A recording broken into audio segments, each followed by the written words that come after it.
Bruh. What up, Biddy? Good morning, Biddy. Thank you, by the way, for your feedback the other day. That was very helpful. It's yo. I'm mad. Well, actually, I'm not mad because some of the things that we talked about before we went live, not ready to talk about that on. Yeah. Because people still give probably people time. Yeah, you know what I'm saying. But I'm glad. Even though my theater was empty. Really? I ain't even gonna hold you. Like it was us. It was me. For some reason, Aaron didn't show up. It was me, and the other nigga didn't come either, which I'm happy about. Yeah, that's good news. It was me, Chris, my cousin. What up, Vernon? My cousin. What up, Vernon? It was just the three of us, and then as far as other randoms, it was like spotty, like couple here. Yeah, it may have been 20 people in that theater. Interesting.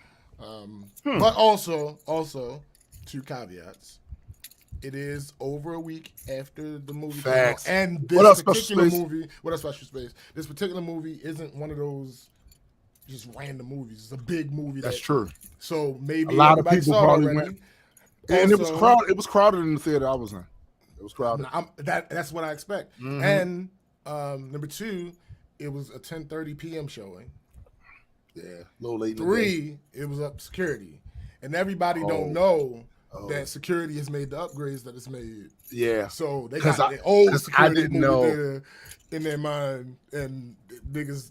So wait a minute. The theater itself, they made upgrades to that theater, but did they make upgrades to the mall itself, or is it still the mall just is just different? I talked about it on the show one time. It's just different. I don't. That was a year plus ago. That was was that before COVID? That might have been before COVID. Last time. What it is, Brooks? What up? Thanks, man. Appreciate you. That might have been before COVID. So that's how long it's been since I've been inside the actual mall. Right. I don't know. I mean, the outside, the stores that you can enter from outside, so they're not necessarily a part of the mall. I'm not talking about the department stores, but there's a strip of stores that is outside of the mall. So they turned it kind of to a strip mall part too? Part of it. Part of it. Those stores are decent. You got your Cold Stone over there. You got a couple other. Oh shit! So it's decent over there. And like I said, the movie theater has been upgraded. It got the reclining seats and all that other good stuff. Do they sell alcohol? They might sell alcohol because it has that. It has that thing that Sis was talking about after 9 p.m. Have you? Now I know there's one in Baltimore, a movie theater in Baltimore that sells alcohol and all of that. I've never been to that one.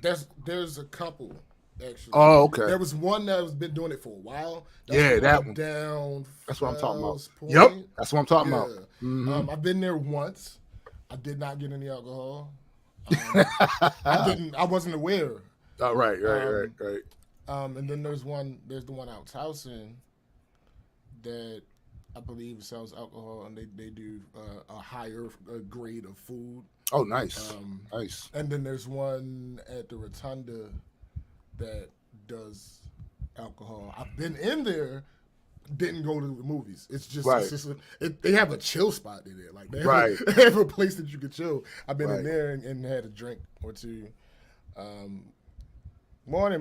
What's going on? So yeah, I will honestly say since my high school days, the theater scene, the movie theater scene has stepped up a little bit. So my other question is, because some years ago,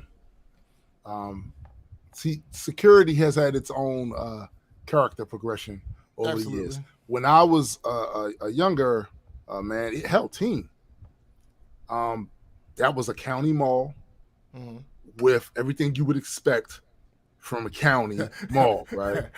Like it was certain shit wasn't gonna go down up there.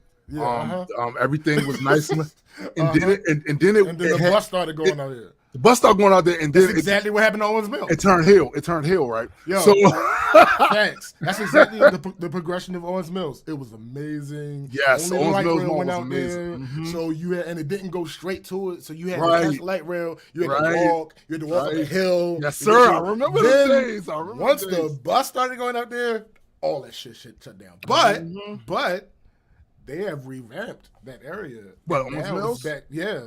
Okay. That was back to being that nice county. Because I worked in that area when right around the time when the bus just started going up in that area. I worked around there. And it did bring what's up, sis? It did bring an element because it brought us.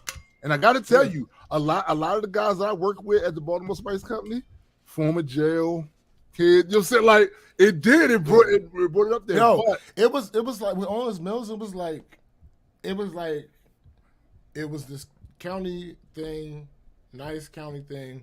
Then the riffraff came via bus.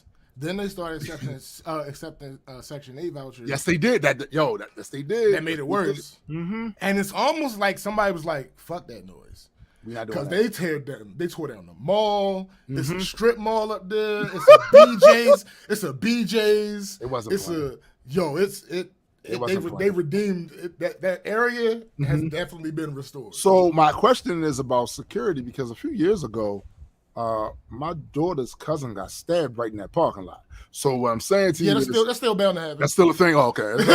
that's still bound to happen. It's still a possibility. That's crazy. Yeah, like I said, they didn't.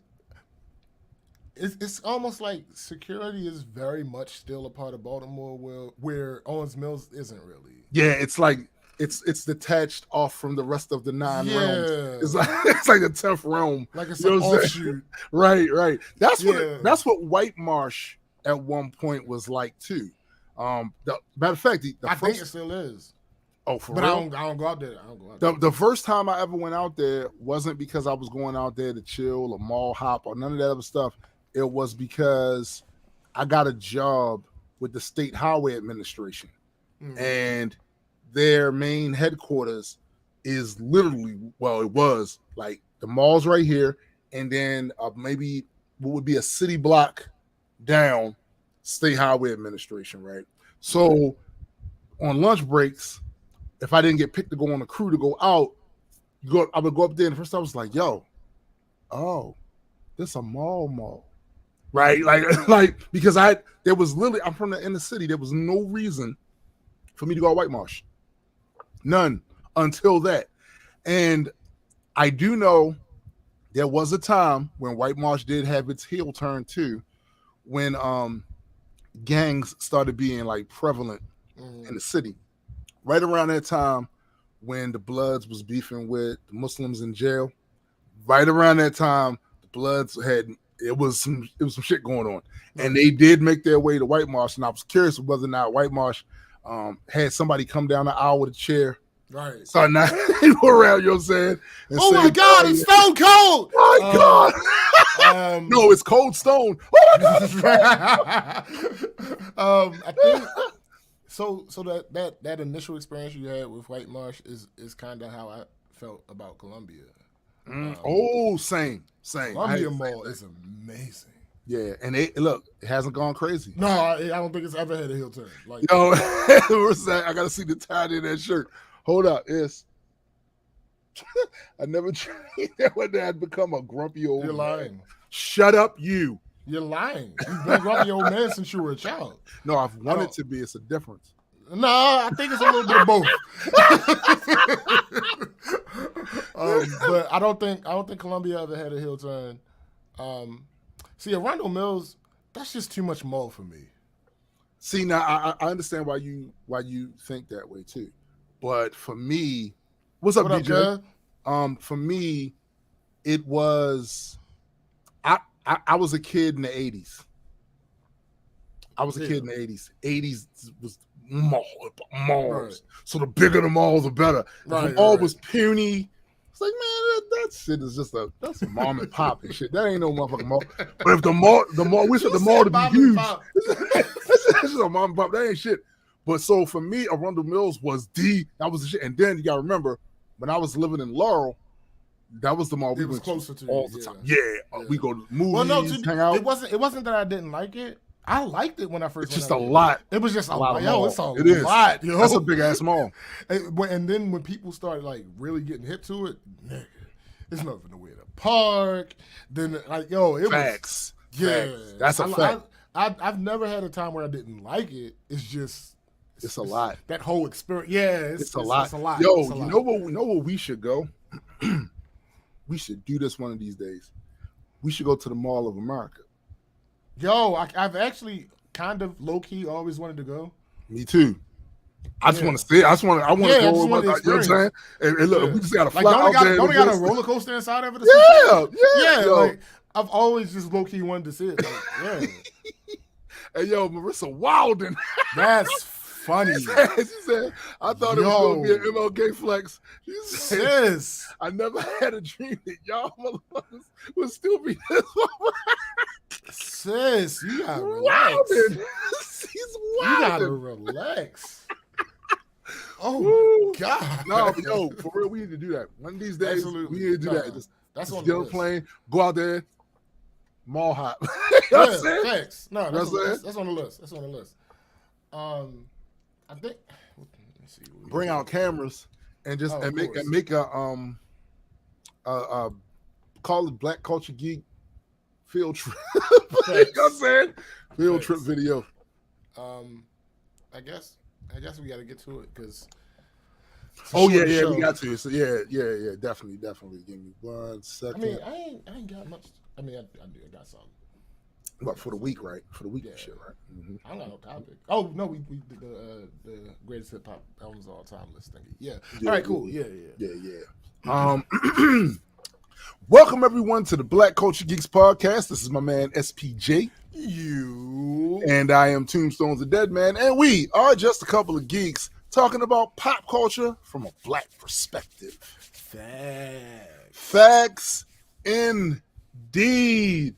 How's everybody this very hot and steamy well, Saturday morning? Because you don't have and that's part of the win. Your situation ain't situated. My situation ain't situationing. You know what I'm saying? So I'm just gonna go into it because we got a short show today.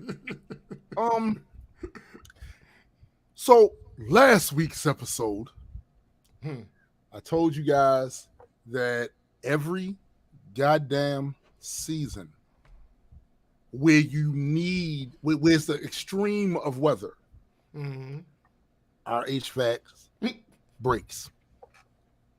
I need for y'all to understand something. I lived in the projects. In my projects. Shout out to Cal.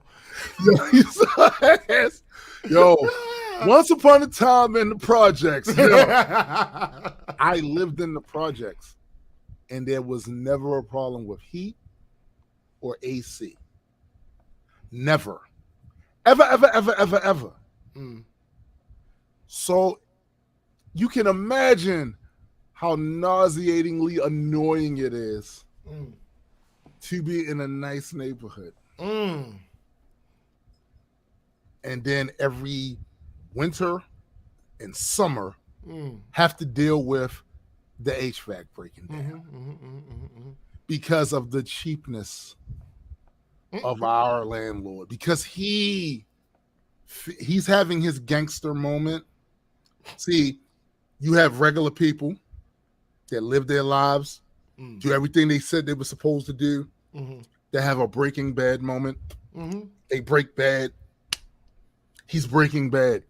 Instead of being a landlord, he's trying to be a slumlord. Yeah, he's out doing his best audition. He's auditioning at the very least. Yeah. So this is what we're dealing with. So we were told. Listen.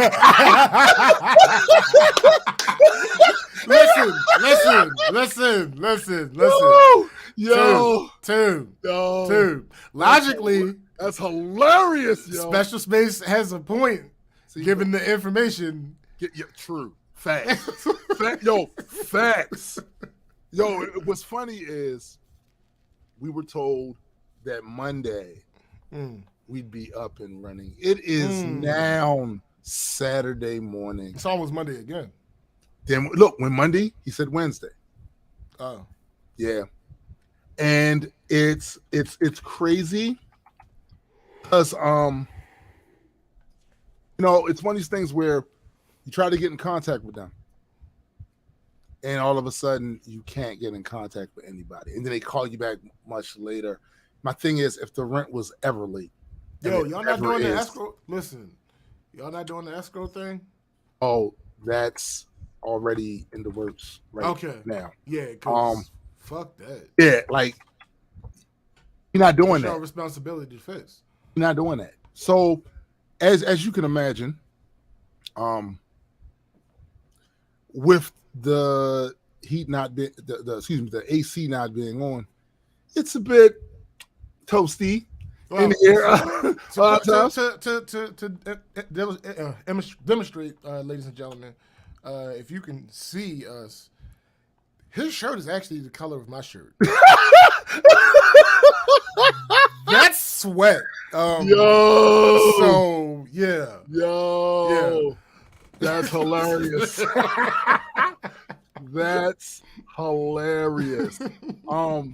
So, like I said, this is where we at. But what makes the situation worse? Matter of fact, before I go into what makes the situation even worse, another event that took place this week, I want to swing back around to something, to Special Space's ingenious solution, right?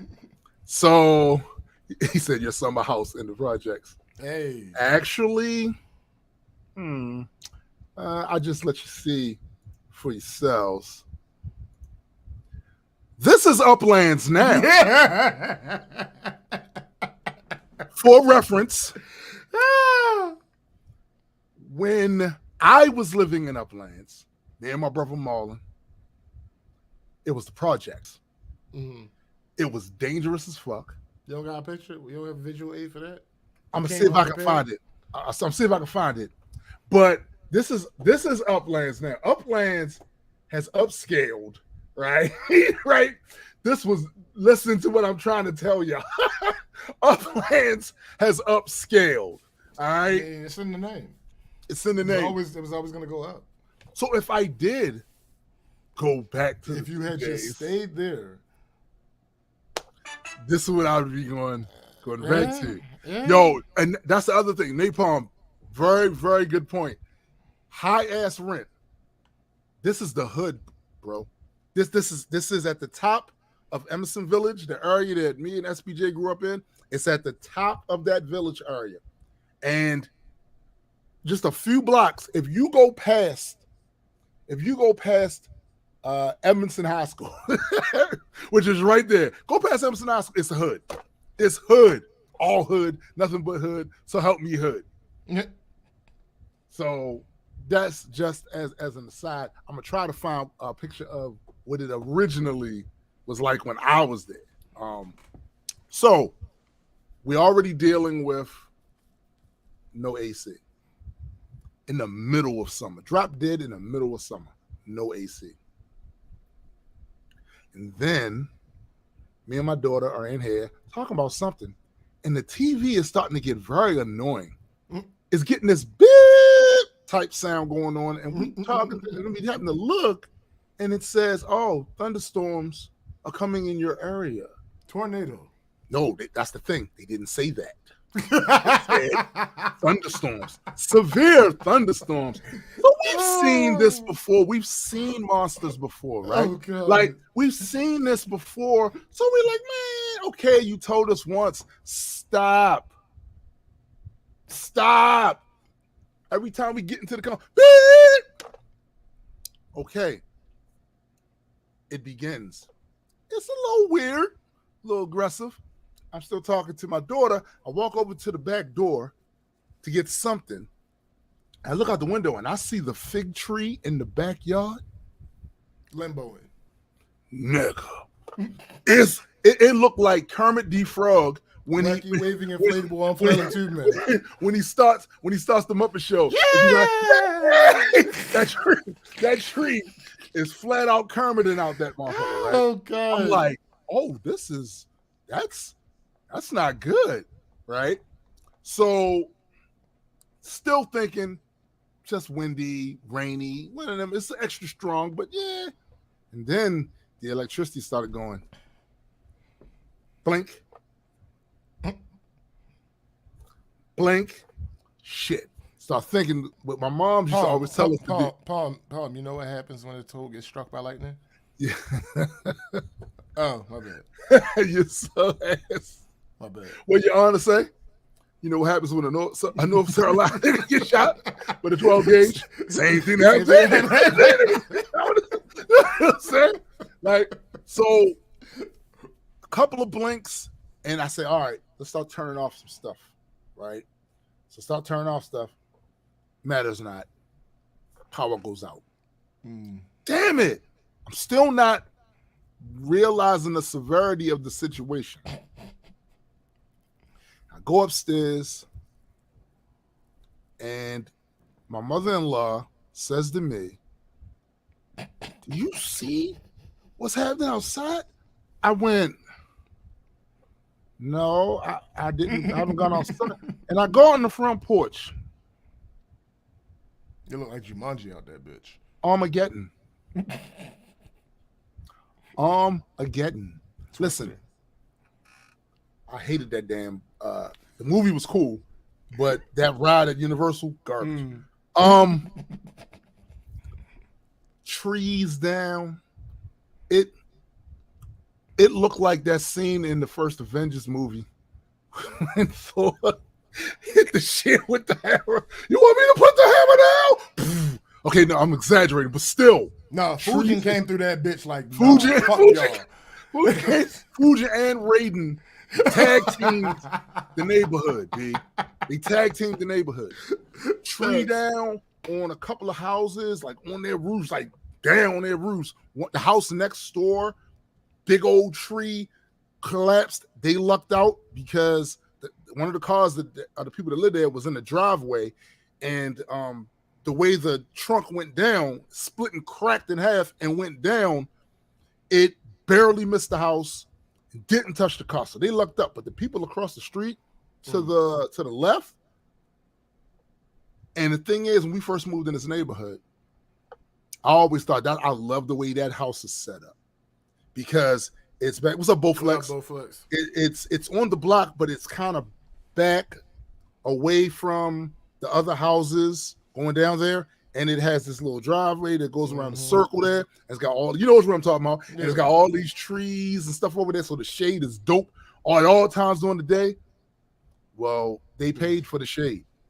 They paid for all that shade. So tree down there, tree all over the place. No electricity in here. It's ass. And they said that the storm was supposed to stop at a certain time, and then they came back and they reanalyzed it. So no longer. So now no electricity, no heat, no cold air or nothing. We said, fuck this. Yeah. We went to get something to eat at this barbecue spot. On the way there, you see the carnage. And the way the power situation worked was that the path of the storm, you could tell where it went. And you can also tell where it didn't go. Because those places was cool. They had, listen, they had yo, Palm. Palm said a tree fell right in front of me when I was on my way to work. I took it as a sign and went back home. Yo, I took that absolutely. That's a hell sign. yeah. Sign, B. I don't think it's safe to be on the road. Just that's exactly what I told. I'd have told. Yo, listen, a tree literally right in front. I'm not. I can't do it. That's nature's going. Go home. I'm about to go. I'm about to go park where there are no trees. Yeah. Yo, so we went there. We ate the food. The place was running out. The place that said, the barbecue place said, their electricity had just came back on. Wow. And they was on that line where electricity was working and then not working. And then theirs had just came on, right? They was running out of shit. They didn't really have a whole lot. We got what we could get, ate, and decided, nah, we got to go to a hotel. Yeah. This is the other annoying thing. I thought the one that we were going to go to was a lot further away from the house. It was not. I literally walked past that hotel on one of my longer walks that I've taken, right? They had electricity and all of that shit. It was just basically a block or two up from before you get to my house. That's where all of that shit went down. And we went and we stayed in there, and then fortunately for us, the next day, I guess early in the morning, the power came back on while we were still in the hotel. Right. So we had to come home with power, but here's the thing. Still no AC. Oh, yeah. Right. So, and not only that, no internet. So the power was on, but we ain't had no internet. So it was whack. It was whack. It was a trying week. It was definitely a trying week. And the trials continue. Cause still no AC. Yeah. Right? I'm over here rocking the fan. You know what I'm saying? Like, it's garbage. It's funny I don't hear it anymore, but when you started doing it, I absolutely heard it. Of course you did. Yo, what the fuck you just turned on? I think the noise reduction shit must have kicked in at some point, right? But no, bro, it's been a trying goddamn week. Yo, Paul must be stopped. He said that tree was the equivalent of Tiny Lester walking up to that CO in the dark night and said, Give it to me. He's ass. That's funny. He's ass, yo. He's ass. But overall, yeah, that was my week. That's an annoying ass week, my God. It is, bro. It is. So nothing at work really. For me this week.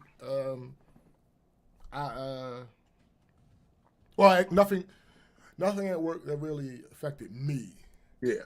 There is a story or two that I could tell, but I wouldn't be able to give it its proper due because some of the things I absolutely cannot say on this goddamn show. Yeah. But they largely involved other people, not me.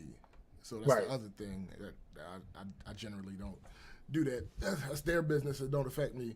I mean, the only time I get up here and tell other people's business is if it's my business too. That's right. If I'm involved in the business. Yeah. Right.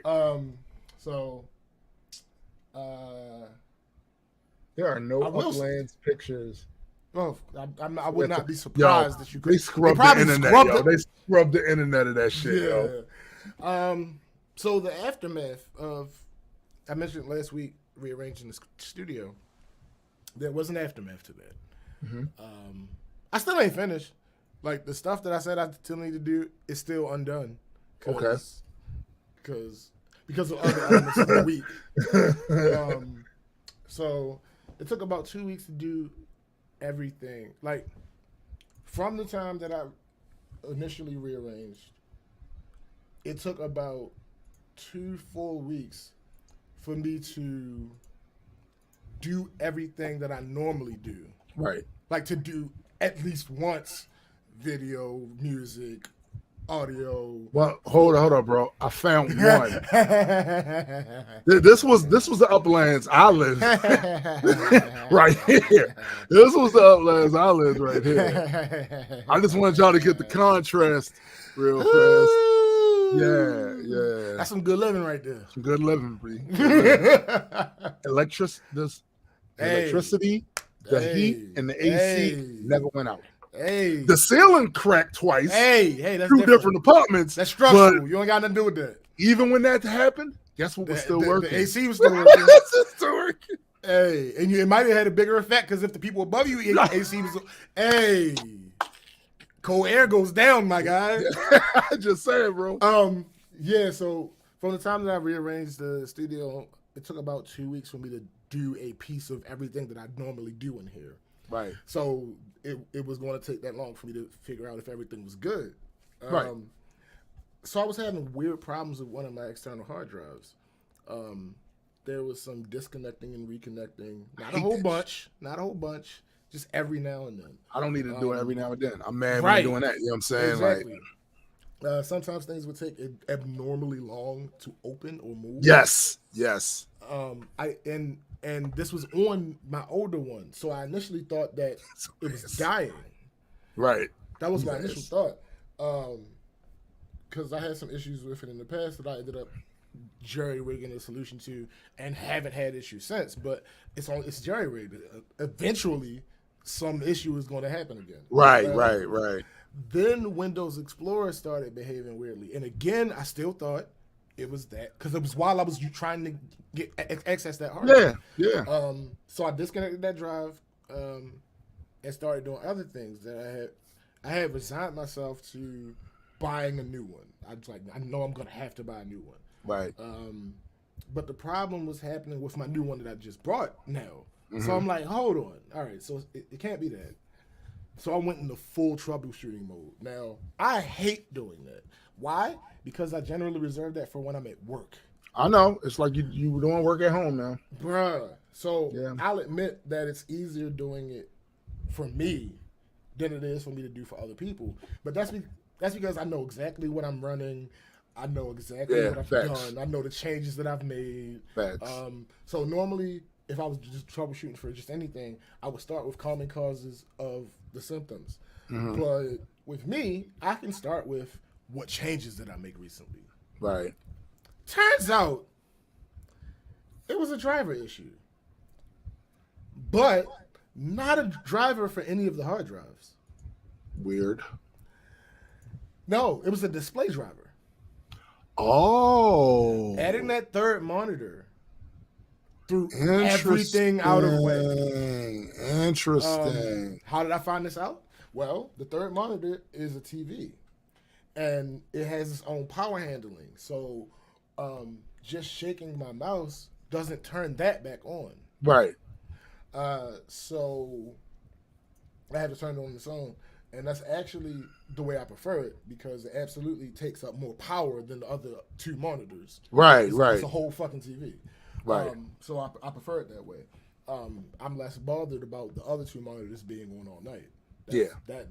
Okay, fine. Anyway, because I have it set to where I have to manually turn it on, I don't turn it on every time I sit down at the computer. Right. Only when I need it. So I was editing some video, and Explorer was working fine.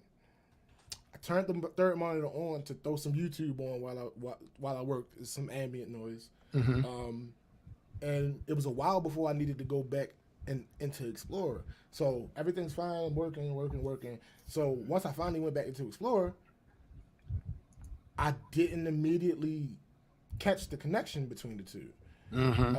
So I finished editing the video, I exported it, went to play it back, and realized the thumbnails in Explorer weren't populating.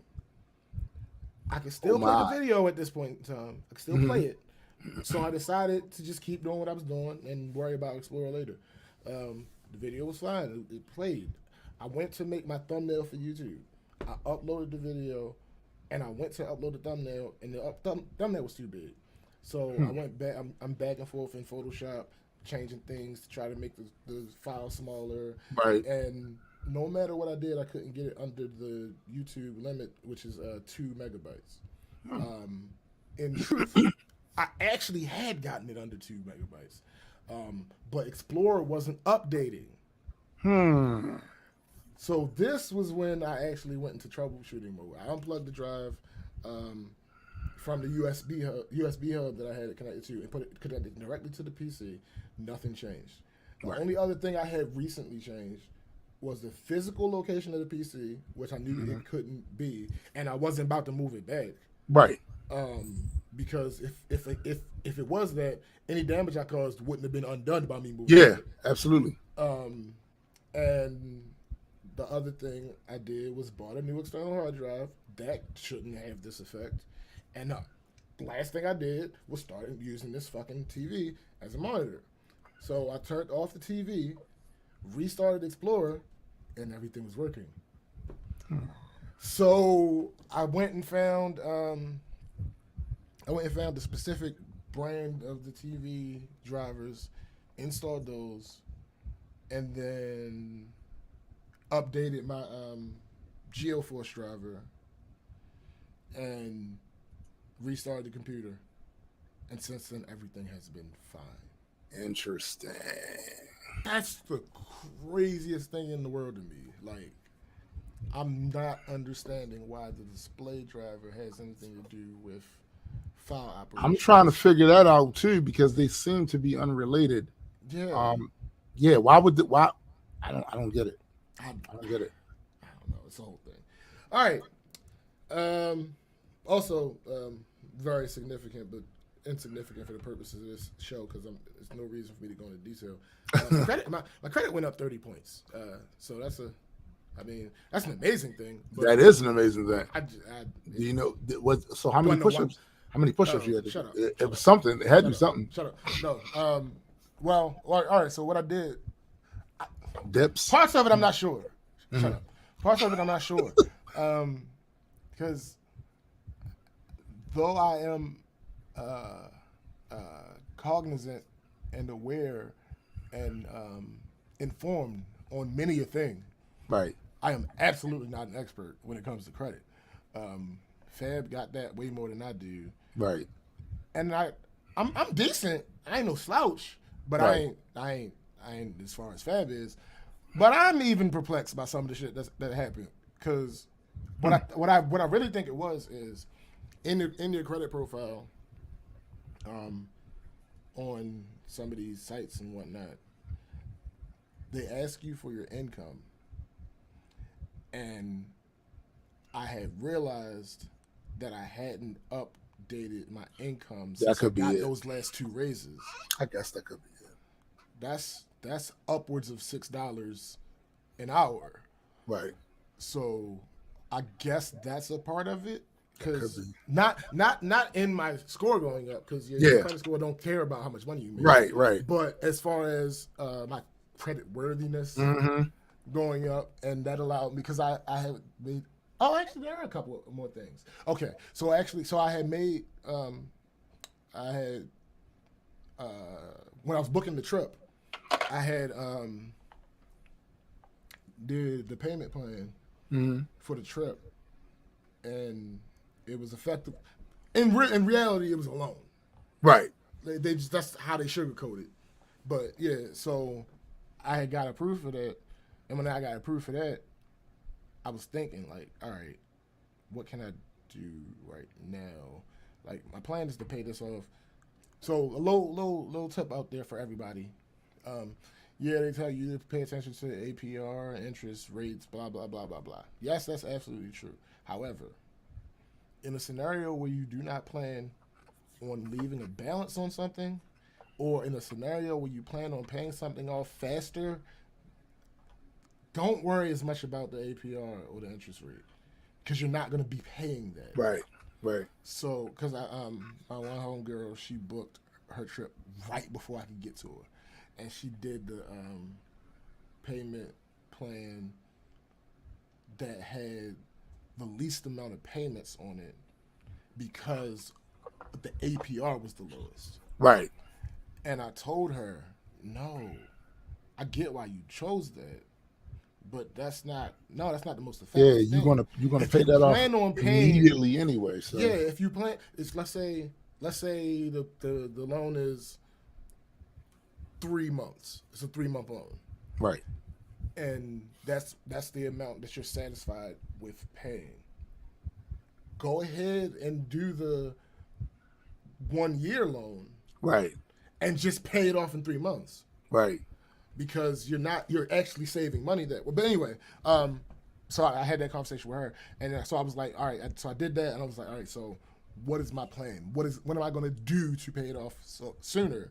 Right. And I went on probably Credit Karma, one of the damn things, and I updated the my income, and they was like, oh, here you gotta we'll give you this loan for $16,000. So I was like, I don't need 16. I'll take 16. Like give me 13. So what I did was I had two loans out. I had one outstanding payment, two loans out, two outstanding payments. Actually, three loans. Shit. All right, hold up. So I had three loans. I had three loans before I did this. I had three loans, two outstanding payments. So, just looking at the two big loans that I had, Right. the amount that I was paying, if I took this $13,000 loan, the amount to pay that loan was lower than the amount that I was paying for these two big loans. Wow. And all I had remaining on those two big loans was $10,000. So I took the loan out, paid those two off. That instantly lowers the amount of money I'm spending a month. Yeah. And I paid off those two outstanding payments, which got that off of me. Absolutely. Then Get that off my shoulders. bruh, listen. And then after I did that, one of the loans that I paid off was like, hey, big head, you want another loan? Like, you was good to us. You want another loan? Nah, so I was like, all right, hold on, let me look. So I was like, they tried to get what up, McKenna? They was trying to give me $5,000. I was like, I don't need $5,000. I'll take $3,000. So at $3,000, I paid off the trip, and the payment for this loan was lower than the payment for the trip. So I saved money there, Mm-hmm. and then I paid a couple of my credit cards down a little Right. bit, and then I went to because I didn't have a Discover card yet, because last year was really the first year that I really, really, really had credit cards. Yeah. So one of the things I had them. I still wanted the Discover card, and I was like, all right, well, let me see. I'm doing all this right now, and basically, if you want to do stuff with credit, it's good to do it all at once. Mm-hmm. Because certain things, like for instance, hard inquiries, if you're searching for a personal loan, every hard inquiry you get that day will only count as one.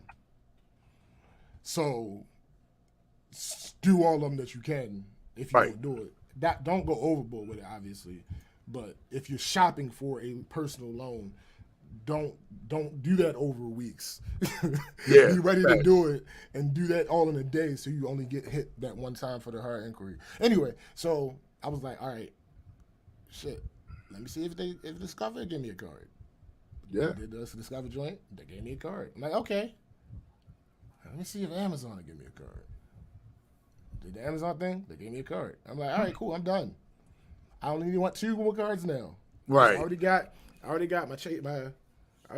MasterCard, several MasterCards, several Visas, Discover, one with a bank, Goldman Sachs Bank, Chase Bank, Capital One Bank. Now I just want a Southwest credit card and an American Express. As far as off the top of my head, that's all I think of. But anyway, so yeah, doing all of that effectively lowered your credit score. Lower. No. It made the credit score went up. That was the 30-point, 30-point raise, because my available credit jumped up so high. Interesting. Like I added like $7,000 to my available credit. That'll do it.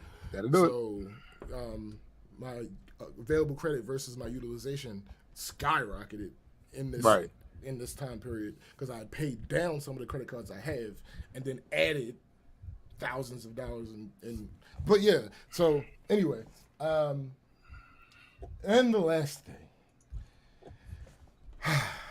the exasperated sigh. Let me check. Let me be 100% current.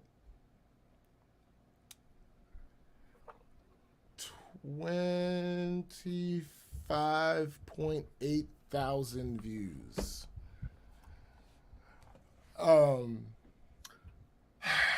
Ladies and gentlemen,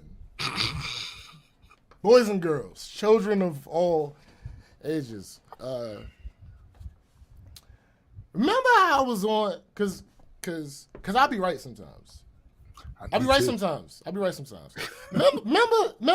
a couple weeks ago. Remember a couple weeks ago when I was talking about this deeper dive video, and I was like, I feel like this is the best YouTube video I ever made. And I also said that. But, you also said that. That is correct, sir. And just things like I just feel like I did that with that video. Like like that was a well put together video. Really, really is. And I posted it. Tomorrow it would have been 2 weeks. I posted it, and it was doing the average numbers that the deeper dive videos get, and I'm like, all right, cool. This is what I expected. Right. I just didn't want it to go down. I'm fine with the little 30 views. Yeah, the typical views effect in those videos, because we really just started uploading on the channel. So the typical views anywhere between 15 and 30 per video. I'm like, I'm fine with little 30 views. So once I saw it, I think get to like 20 views, I stopped looking. I don't go back because I know what we do. Right. I'm not stupid. Right. I know we have the capacity to do more, the ability to do more, but I know what reality is. I don't deal in ideals. Right. Yeah, I don't deal in ideals most of the time. Right. This is where we're at. So I'm living my life. Just like it's golden. I'm not at this point. I'm just chilling. Oh, before I finish this, the other thing. So with this goddamn trip, so I had jury duty, right? My daughter had jury duty. It got sent to a house that I lived at 2 houses ago. Now, luckily for us, we still own that house. Right. So my mother ended up because big money. Well, that's mommy. Like, I ain't got nothing to do with that. That's mommy. So luckily for us, we still own that house. So they palm his ass. Yes, he is. Somehow, mommy got the summons, so she sent it to me, and by the time I was able to look into it, it was literally the day after I was supposed to appear. Oh my! So I was like, shit, I ain't never did this before. Ain't nothing gonna happen. Well, what I did was, we have an in-house attorney at the job. Okay. So I went to her like, hey, I got issue. I had moved like 7 years ago. Mm-hmm. For some reason, they still sending summons to this address. That happens. And now I've missed the date. I don't know what to do. She was like, oh, don't worry about it. It's not a big deal. Give me, do you have it with you? I said, I got a picture of it. She said, email me the picture. I'll write a letter, and we will get you put back into the pool. Is that simple? I really, but what did you say to her? I really don't. No, actually, I don't care about jury duty. I don't want to be in a public pool. Public pools are disgusting. Shut up. That is absolutely true. I don't really care about jury duty for real. Like I don't be tripping on jury duty. But she did that. Easy peasy, lemon squeezy. Yeah, no problem whatsoever. Particularly for her, she kind of like a big deal. But you know the thing about that is, there have been numerous situations that I've heard of where they didn't even have the excuse that you had, where they sent to the wrong house and motherfuckers didn't go and nothing happened. Well, here's what happens. I think this is what happens, and this kind of makes me feel more. I've always had this feeling. This kind of makes me feel like it more. Mm-hmm. There's a lot of letter of the law browbeating. Yes, but a lot of it is not quite kept. Because it is true. Yeah, it's a law. But a lot of it isn't enforced. They don't enforce it, right? Yeah, it's not really enforced that way. Like when I had the situation with those tickets, and it was like a year in jail, and I get there and it was like, oh no, just probation before judgment, you good. Yeah, you don't get nothing else crazy in the next 6 months, and you good. Well, we'll put you in jail next year. Right, like just 6 months, you don't do nothing crazy, you good. Like, so basically, wait a minute. They put you on stat a 6-month stay. I mean, around, effectively. yeah. Well, I was on one of those for a year. It was a probation before judgment. Yeah, I was on one of those for a year. So they tell you don't get no trouble. Right. She was like, yeah, it's done. I'm like, okay, cool. Monday, I get in. I get to my desk. Mm-hmm. Before I get to my desk, I have the United States Postal Service informed delivery thing where they email you pictures of the mail that you're supposed to be getting that day. Yes. So I saw something from the court, and I'm like, all right, cool. It must be my new summons. I go up to my desk, and there's a note from the attorney says everything went fine.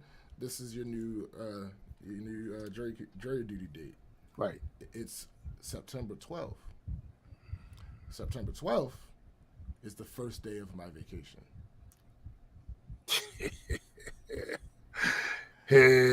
So I'm sitting and the day after my sister's birthday. Just thought that shit. So I'm sitting there online trying to figure out what I got to do. Like, what's the precedent in this type of situation? Like, right? Is do they consider a vacation excusable? Like, turns out they do. They consider travel. Yeah, you spend money. Excusable. Yeah. You spend money. So here's the thing. The site, each court gets to make their own decisions on how they do things. So the main site for Maryland was like, check online. All places don't let you do it online. So I go to check online, no option to do online. Great. All right. Second, call this number. Call a number, busy. Call it 5 more times that day, busy, each and every time. That's in my head at this time, I'm like, shit, I don't want to bother this attorney again because I literally just got her to fix the situation. You just got for some free advice and work. Bruh. Yeah. Right. Yeah. So I'm like, all right, this is Monday. I'm like, I won't have a chance to see her until Wednesday. I'll try to figure this out. If I can't figure it out by Wednesday, I'll hit her up and ask her what's going on. Right. So I say, hey, thank you so much. She said, no problem. I said, hey, listen, is there any way I can move this up? I don't need it postponed. Right. I can do it before this date. Right. I just can't do it this week. Right. It's like I got a vacation. She said, oh, okay. She gave me the email address of the lady. She said, this is the lady who fixed the first issue for you. So email her, tell her I gave you her email address, thank her for what she did, ask her for the reschedule. Right. I said, all right, bet.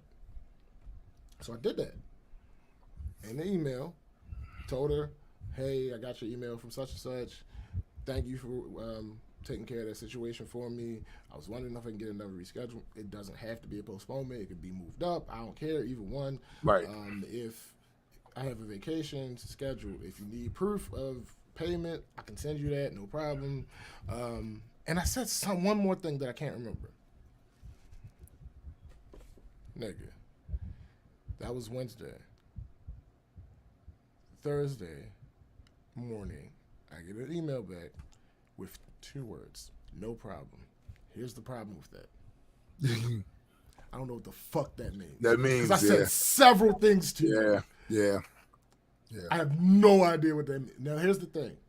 I think I'm good, and I think the reason she responded that way is because the attorney told me she had a death in the family that week. Oh. So I think what that was like, all right, I'm at work, but I'm not really at work.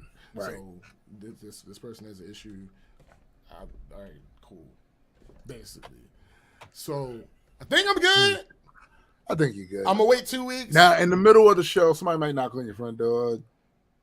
Shut up. I'm gonna wait 2 weeks. I'm gonna wait 2 weeks, and if I don't get another letter, I'm gonna just ask the attorney again. Like, hey, this is.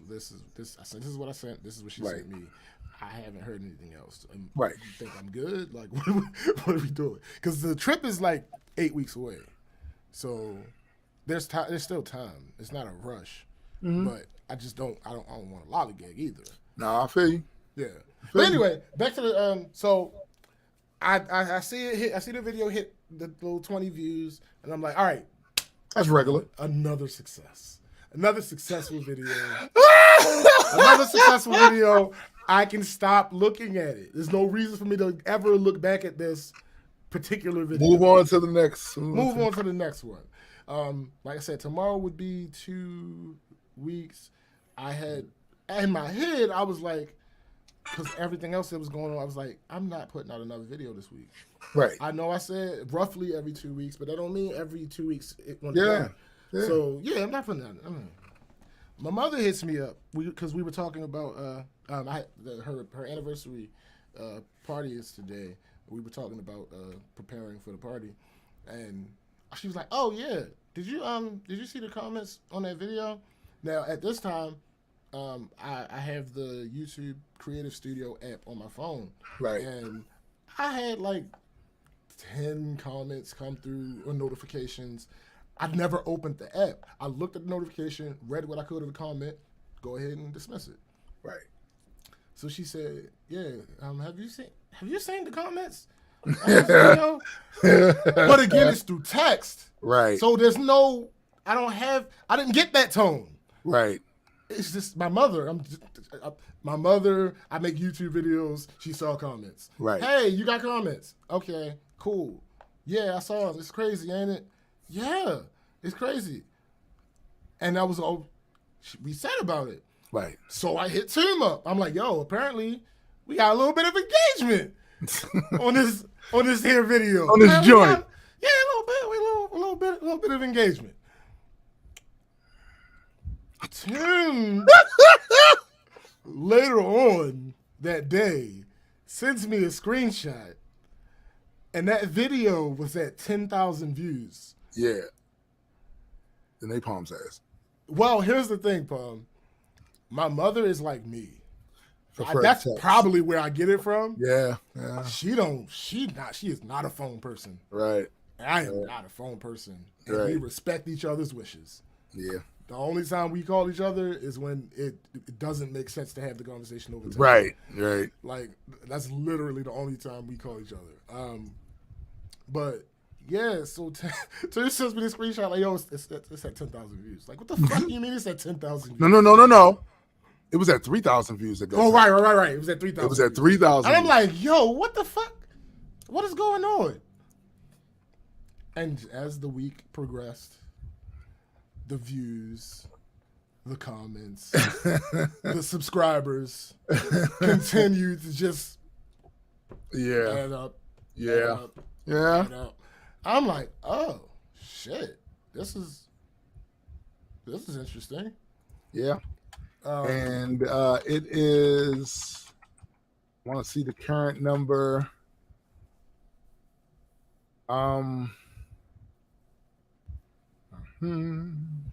First of all, we had 244 subscribers, and we was like only 83.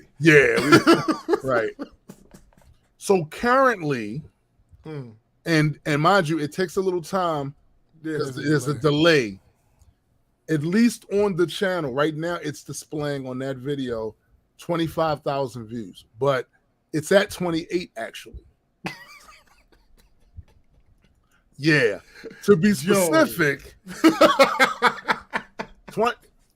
it's over 25,000 on the thing, but in the other thing, I'm sure it's hardly higher.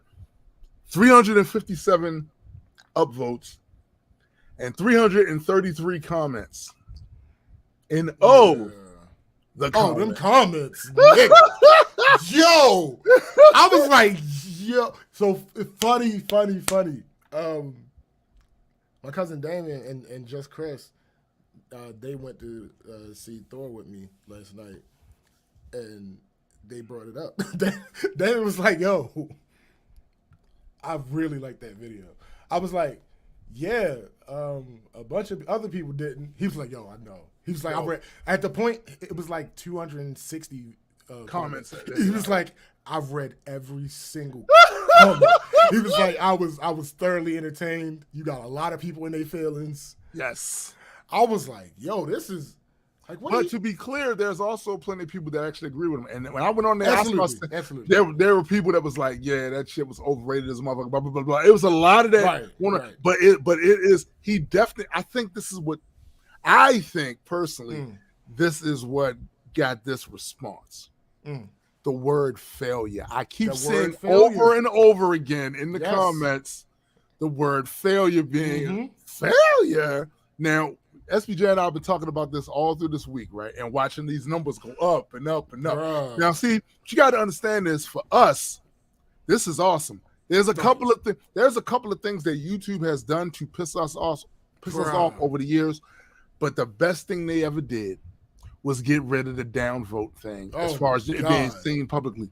Nah, because see, what was happening was people would get in their feelings about the content creator and then use that downvote, not because the quality of the right, they downvote to hell, not because the quality's bad, because they don't like that guy or that girl or whatever. So they got rid of that shit, and now the only thing the public can see is the upvotes, and it no longer affects that part, right? So you got a bunch of Fonzies. What's up? You saying? And here's the thing. So it reminds me. I didn't say this to you because I wanted to save something for the show. Yes. It reminds me of Keith. Something that he talks about often about the troubles that he had when he started blowing up with the comment section and all that other shit. And I found a way to put it in perspective.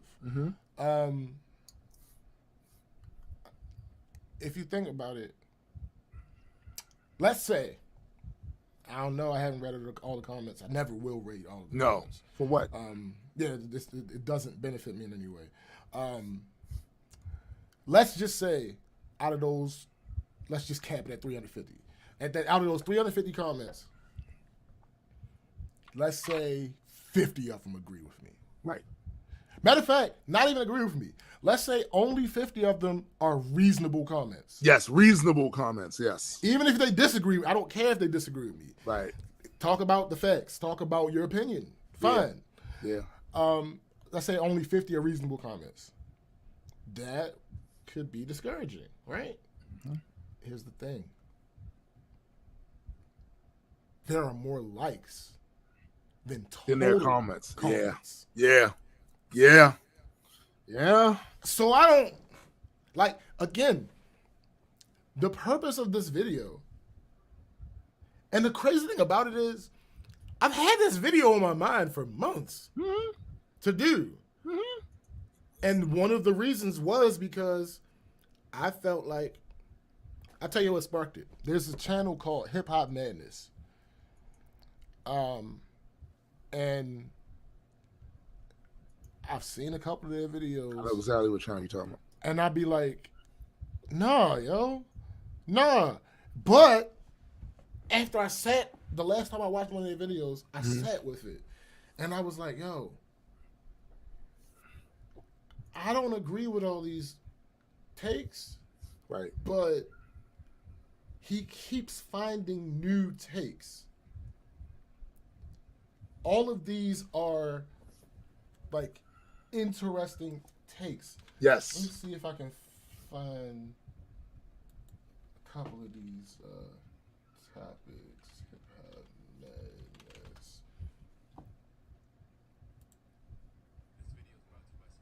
Yo, Lupe Fiasco, the original Kendrick Lamar.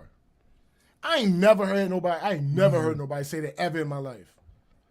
No, I'm slightly interested in watching it because I would like to see how he connects that. If I think he's connecting it where I think he's connecting it, I wouldn't go so far as to say the first, but I definitely know that Lupe opened a lane for a lot of thoughtful rappers that were actually thoughtful about their content. Just I think I rap about this. I have an overall.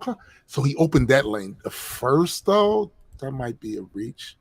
Might be. But I don't know. Again, I'm gonna have to watch the video. Right. And let me see. Lil Wayne's worst album is his most influential. Why great artists make undeniably bad albums. Eminem's unintentional curse on hip hop. Kendrick Lamar is begging us to let him be human. And I'm like, these titles. Yes. They work. They work because they're interesting enough for somebody to go, let me click on this. What does this say? Because if they if the person vehemently has the knee-jerk reaction at first to disagree with it, it's still interesting enough to have them click on and go, what is this dude saying? Right. And what people don't seem to realize is, I noticed this said in the comments quite a few times when I was going through it, just laughing and laughing at the ridiculousness. This video is a failure. Now I want you all to walk with me for a minute. The average video on that channel, thus before this video, has gotten roughly between 15 and 30 views. This video that they're saying that these people going, this video is a fake, because they all responding to the word failure in the title, is currently at 28,000 views. Yeah. With well over 300 comments and well over 300 thumbs up. This, by no stretch of the imagination, is a failure of a video. And here's the thing, yo. It's what I realized, because I'm working on 2 follow-ups. It's what I realized while making the Jay-Z video. I might just merge the Jay-Z video in the response to this video, because people have problems with it's something I've already known. People have issues with context. They do. People have issues with context, like huge issues with context for some strange reason. Right. So, I get like, I don't know. It's a fascinating situation to be in, honestly. Like, here's the thing. I remember the first time a video of mine went crazy. I remember that.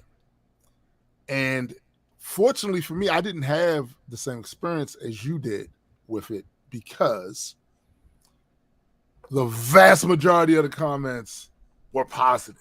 Right. Were positive. But this was also a different age and era of time on YouTube. Right? This is a different era on YouTube, right? So nowadays, and I think it's always been like this, it just made its way over to once YouTube became the most predominant video sharing channel, people are more likely to get up off their ass and support something that they don't like. As crazy as that sounds, and opinion, whatever that, then they will with let me before I go, let me say this. No, do not. Sure. Because we're not feeding. All right. Yo, nigga. All right. I am only regurgitating to you. Yeah, you're right. What you just been telling me this whole past week. You're right. Scratch that. But people will sit there and watch. Like things that infuriate them, that piss them off, and they don't seem to get that when you do that, that's fine for the content creator, because he's getting engagement on the video. He's getting engagement. So here's the thing. This is my second video ever to go crazy. The first video didn't have a bunch of comments though. It was just views. Right. And it was one of my MCU videos on my channel. Right. And so there was nothing for me to like bounce off of. Right. It was just me telling Keith and Hamuka and Richard. It was just me telling them like, yo, this video went crazy. Right. And it was like, everybody was just like, yay, you got a bunch of views. And it's like, he's so stupid. He's so stupid. Like, yo, that's cool. Right. This? Yeah. Because the first comment that I actually got through that notification, I don't know if it's the first one that was made. Right. But the first comment I got through that notification was something to the effect of someone actually analyzing the video. Right. Like, not the video itself, but like my points on the song. Right. somebody was actually analyzing that, and I was like, okay. So I started to engage with them through words. I think one of they were a little bit too much on my side. Yeah, like, yeah. If you actually listen to the video, I never said I don't like the song. Right. I don't dislike the song. Right. I just think that the business purpose of collaborations, because clearly that was a business move, because it's not like those four are the greatest of friends or anything like that. Yeah. It's a business move. The business purpose of a collaboration is to increase sales. Right. If every artist on that collaboration did better that year than that collaboration, right, that's a failure to me. Yeah, I feel you. It didn't financially or chart wise do what they did on their own. Right. So effective, and then it wasn't that great a song. Yeah. Like I've probably listened to that song 20 times over the past month and a half. Right.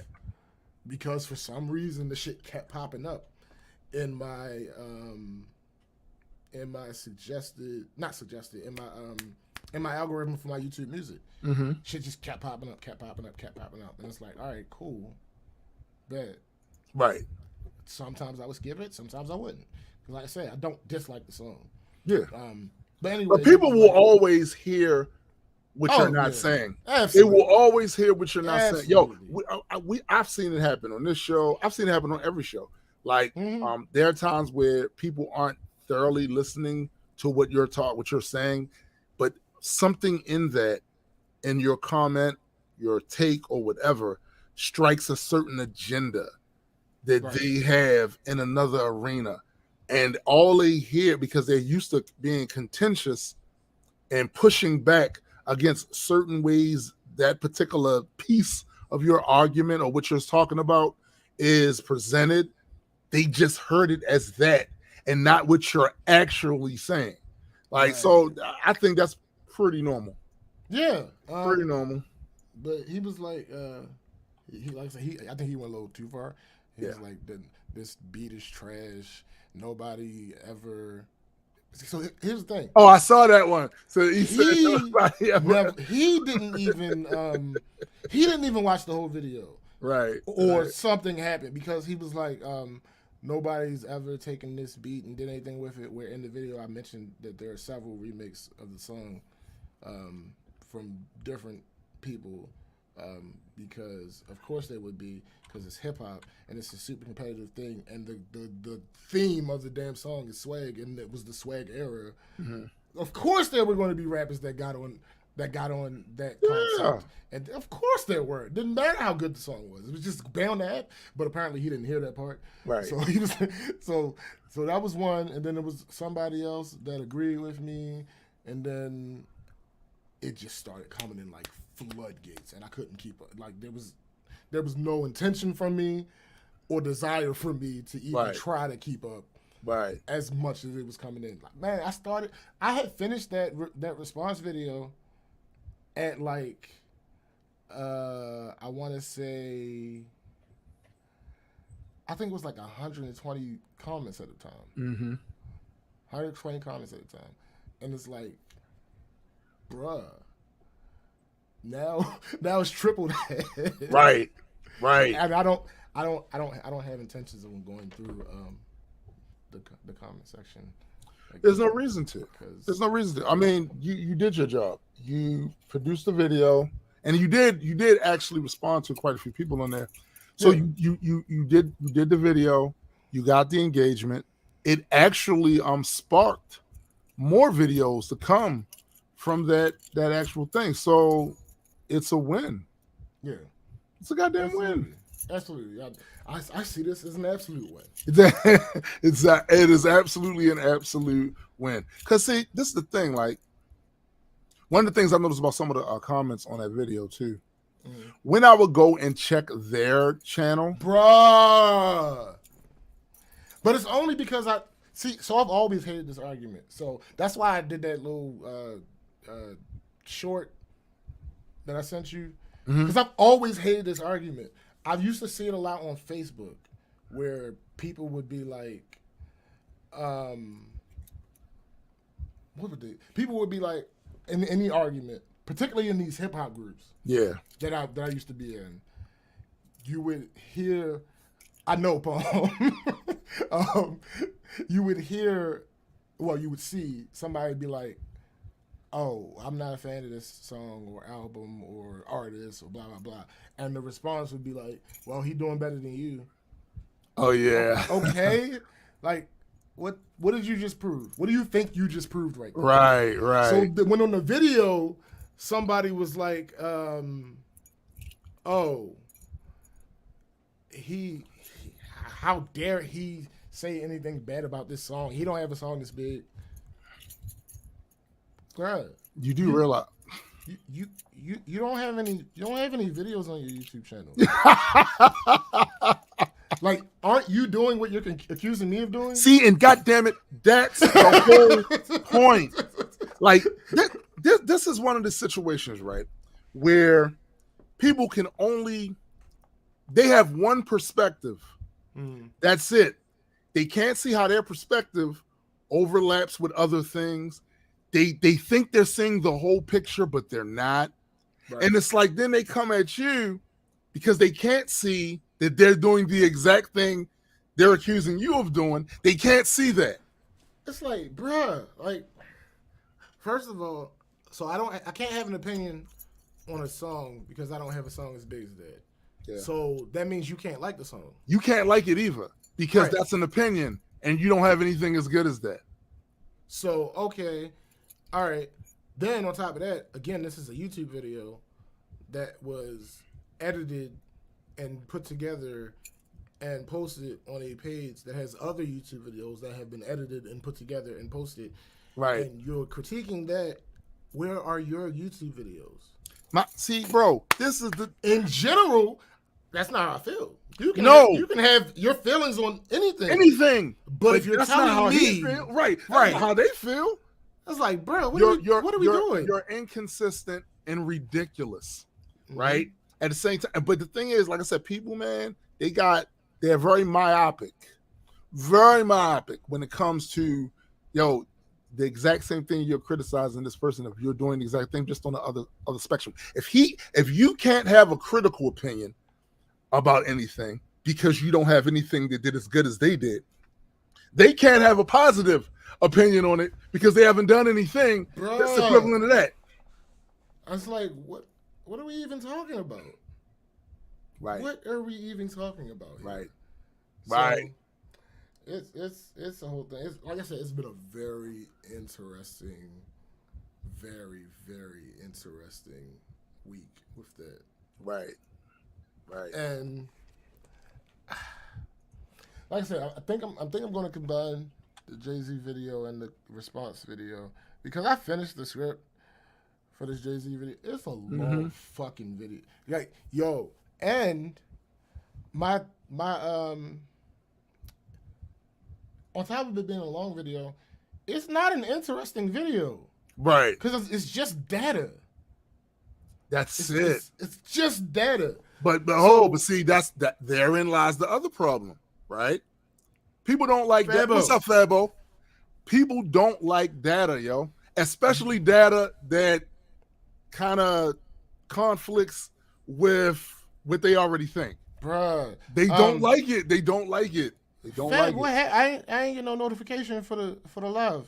But no, we talked. I don't know if you saw it. The Swagger Like Us video that I put on the channel, like, went mini viral. Yeah. And one of the things I said in the video was Jay-Z's never really been a top seller or a chart topper or whatever.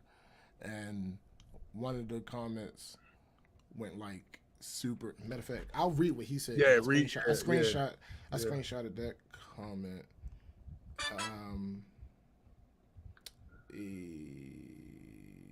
Jay-Z.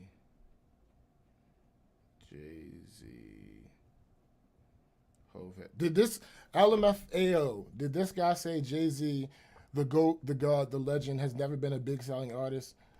dude, go do your research. Seriously, he has more Grammys than anybody, which are not sales, on the song, and more number albums than any artist on the song, which is not true.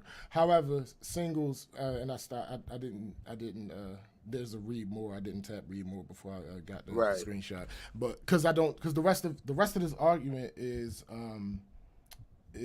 really not relevant to anything. What he was doing was he was hedging his comment. The rest of the comment was because I mentioned when I was talking about the other singles that those artists on that song had that year, Jay-Z didn't really have any others. So he had the one single which he kind of copied from to get his verse for Swagger Like Us. But they were the only two singles he put out that year. And so the rest of this guy's comment is just him saying, like, yeah, he stopped putting out singles or something. Whatever. That's not. I'm not worried about that. So here are the facts. Because give them the facts. The facts. Jay-Z is the fourth best-selling rapper of all time. That is albums and singles total combined. Fourth best-selling of all time. Yo, but the thing is, there are a lot of rappers. So if you are the fourth selling, you're still pretty good. That's pretty good. That's what I'm saying. Here's the thing. At no point did I say anything to the effect of Jay-Z doesn't sell albums. Right. I didn't say anything remotely close to that. And here's the thing. Who are one, 2, and 3? Eminem, Drake, Kanye West. Right. So again, that effectively negates this guy's whole comment talking about he sold more records than anybody on this. No, he didn't. Which is absurd. Right. Like Kanye West has sold more albums than Jay-Z has. And here's the thing. That's the disconnect that I know I'm going to deal with people. Because he's the fourth best-selling rapper of all time, me saying that he's not a huge album seller, there's a disconnect. There is. Because people don't understand that there's a context to it. Right. So it's like, all right, well, the reason that both of those things can be true is because Jay-Z's been out for 30 years. Facts. Jay-Z's been out for 30 years, and he has like 20 albums that contribute, and again, singles. I didn't even look into the singles because that would be a lot of that. Lot of shit. It's not written in paragraph form. Yeah. But that Google Doc is 8 pages. Right. The Swagger Like Us Google Doc was 5 pages. Yeah. I'm not doing that video as it's constructed. That Jay-Z, it's not gonna happen. It's because it's boring. It's nothing but data. Like there's opinion in the beginning and context in the beginning, and then there's a ramp up at the end. But the middle is just data. It's just nothing but that. I'm not doing that video as it's constructed. But anyway, the point is, yeah, he has like 20 or so albums that contribute to his album sales. Right. Eminem outsells him by like 100 million units, and he has basically Jay-Z averages about a little bit less than double platinum per album release. Right. Eminem averages 4. Outkast averages 4. Right. Kanye averages over 2. Right. Who else was it? Nelly averages over 2. Right. So, and it's just little things like it's narratives. It's why he's such a good salesman, is what it is. There are narratives that he plants that I don't know if he thinks they're true at the time or not. And most of them aren't outright lies. Right. Like for instance, rappers lie. Listen. Sure. No, absolutely. But what I'm saying is, when you're building a case about yourself, as far as the public is concerned, when you're talking about something that can be checked, it makes more sense to not outright lie. The problem with that is things that can be checked. Yes. Yeah. When you're speaking to an audience that will not check, Why do you think Donald Trump says the things he says? Thing. Exactly. Why do you think he's because he knows that most people are not going to fact check a goddamn thing. And think about it. The perception was not even perception. Fucking Jay-Z is successful. Like per end of discussion. There's no way around it, yeah. So he can come out and say, man, that was the great. What are you talking about? And there's nobody's gonna go and dig in them numbers. Who won't check them? You know what I'm saying? Who's gonna check them? Nobody. The only reason that I know this is a thing is because of those damn GOAT metrics that we did years ago when his name came up. Yeah. That's the only reason I know that this is a thing. Right. The average person is not going to go and check any of that shit. And it's funny because this week I saw the interview he did on Kevin Hart's show, and like when you hear Jay-Z speak from just like a business perspective, one of the things he said that resonated with me is something that we've been saying for a long time. You got to find something you're into, and then find ways to monetize something around that. Because, and he's right. Like he said, when Kevin Hart asked him about, does he have a plan as far as the things he's going to invest in, as far as the things that, what's next? He was like, well, pretty much what I've been doing is just doing things that I like to do. I like sports, so bam. Right. I like wine, so bam. You know what I'm saying? Like, and for the most part, that's pretty much been the same metric that I've been using too. I've been rapping for 48 damn years, so found a way to monetize that. Comic books, I'm gonna read comic books, make a comic book. You know what I'm saying? Like even when it came to the content on some of the channels that I created, the things that I talked about on those channels, comic books, gaming, traveling, photography, stuff like that. These are things that I already like. So it makes it easier to do content on it. And you can clearly see that when a man has diverse holdings, inevitably, a lot of the times when he did really good in the first thing that he did, but he has diverse holdings and it got him over this hump financially where he becomes like a billionaire, the assumption always is, oh, he got rich off of the money, off of the music. When yes, he was very wealthy off of the music, but he didn't get that $1 billion off of the music. That's not what happened. Not at all. Like he was a rapper. He sold a lot of records. He sold a lot of singles. Right. He also owned a record label. Yeah. He also sold 2 different versions of premium alcohol. Absolutely. He also had a clothing line. He also had sports clubs. Yep. He also had a sports management company, a music management company. He also made investments. I was about to say about the investment. We don't know what this dude was in, as far as the stock shit. We don't know what, you know what I'm saying? Like, bruh. So, like, because I actually saw that the other day. I saw a pie chart, one of these hip hop publications did, of Jay-Z, the first hip hop billionaire, and his pie chart of things that led to him becoming a billionaire. Right. And his actual album and single sales were not. Right. It wasn't the thing. Right. A huge piece of the pie. They were significant pieces of the pie. Right. But they were not a huge piece of the pie. Right. It's a whole thing. So, crap. I saw that notification. Yeah. I'm trying to restore order. Shout out to Swave. Shout out to Swave and Danny Myers on that whole thing. Gotta restore order. Oh crap, I can't do it that way. So hold up. Number 992343. 992343. Yo, it was so funny.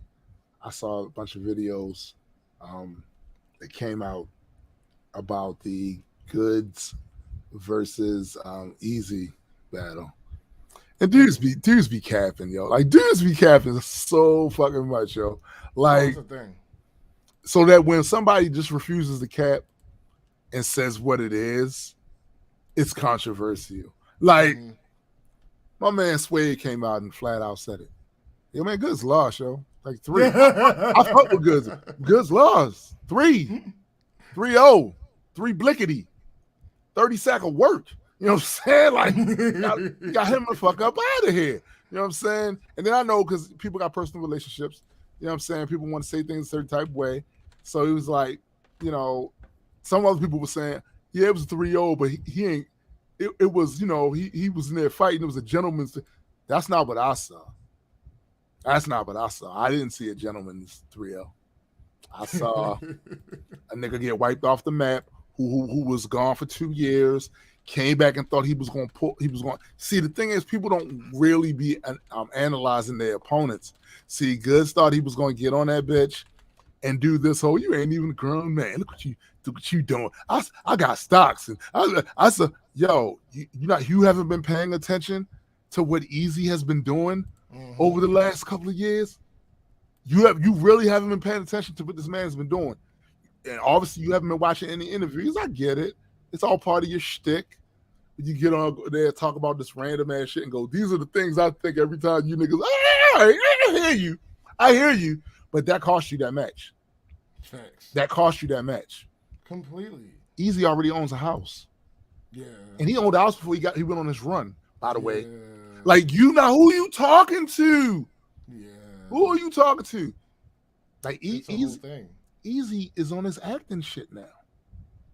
You know what I'm saying? Like, you think Belair was the only one? I see y'all trying to joke him because he wasn't in every goddamn episode. Yo, which episode was you in? See, this is what I'll be talking about. This is the shit I'll be talking about, yo. Yo, their logic don't be logicking. It don't be logicking at all, yo. Not at all. It don't be logicking. It don't be consistent. Like, what are we actually talking about? Let's establish some normalcy. Like, yeah. If we have an idea, if we have a parameter, if we have a metric, let's stick to that. Yeah. Let's keep that same energy. Keep the same energy. Is that so hard? Yes. Yo, yes. It is absolutely near impossible, B. My God. Impossible. Yo came in there and tried to talk about his slick walks.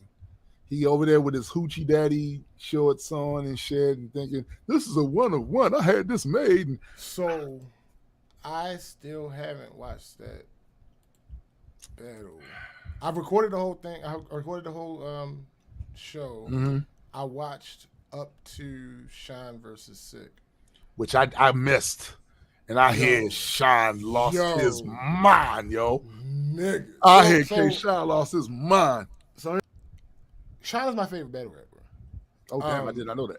Yeah, Shine's my favorite battle rapper. Here's the issue. He is Napalm's least favorite. Oh yeah, I know. Here's the thing with Shine. I don't think I have a favorite. You can tell when he's doing well and when he's not doing well. Yes. You can tell when he feels like he's doing well. Yes. When he feels like he's doing well, he is the most supportive opponent that you could ever possibly have. Like, literally, like, think about it. The chess battle. When chess started messing up for a little bit, yo, get it back. Get it back. Same, Keith. You got it. Same, Ogden. When he was in the Sick battle, Sick choke for a minute in that third round. I heard. Shine like, yo, fuck all that. This known. Calm down, relax, get it back. You got it. Right. That's because you winning, nigga. Yeah. If you was losing, we already saw what it looked like when he was losing. Bruh. Didn't we? If you was losing his and your opponent choked, you wouldn't be talking about some, yo, just get it back. Get it back. He wouldn't. You wouldn't be, nah. Yo, I've seen him. When he lost the, what's the face? Damn it. Not Angle, dude. Recently? His last loss.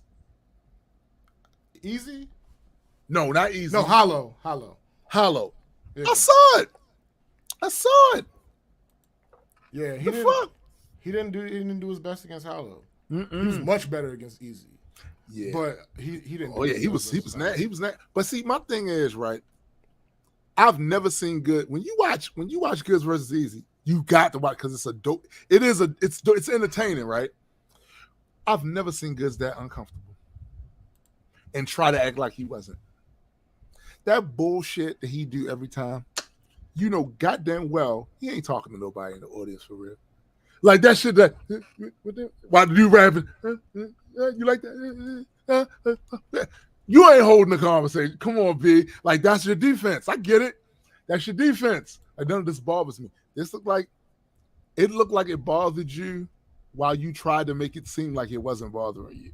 Right. And a lot of that is because of Eazy's particular style of performance is that he up on you. He in your face. He not letting you walk off and just be good. And that basically he was breaking your aura. He was standing there like, every time you would try to move, he'd be right there in front of you. Move again, he right in front of you. Like it was fucking with his aura, yo. It was fucking with the aura. Cause I think one of the ways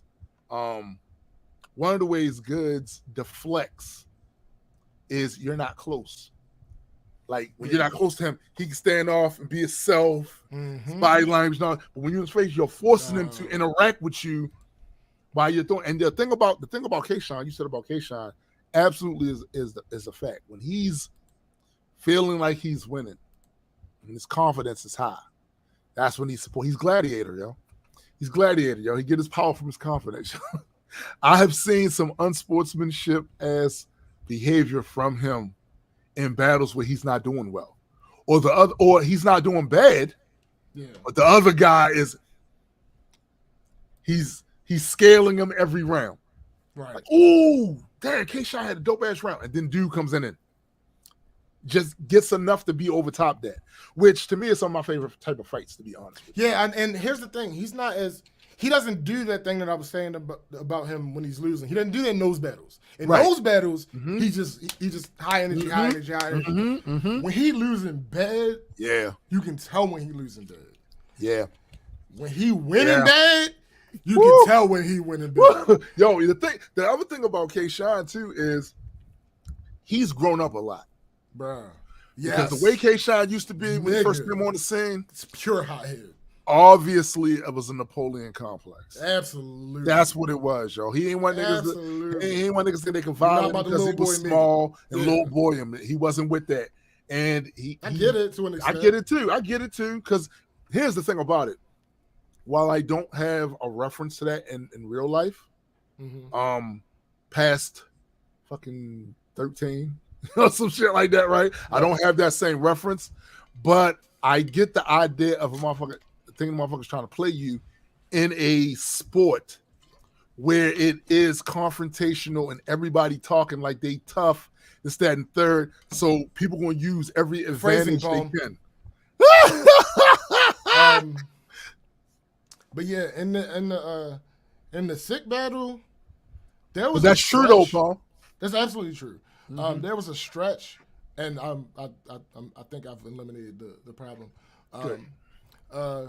When he was in that sick battle, there was a stretch of like 8 bars that took him 2 or 3 minutes to get through.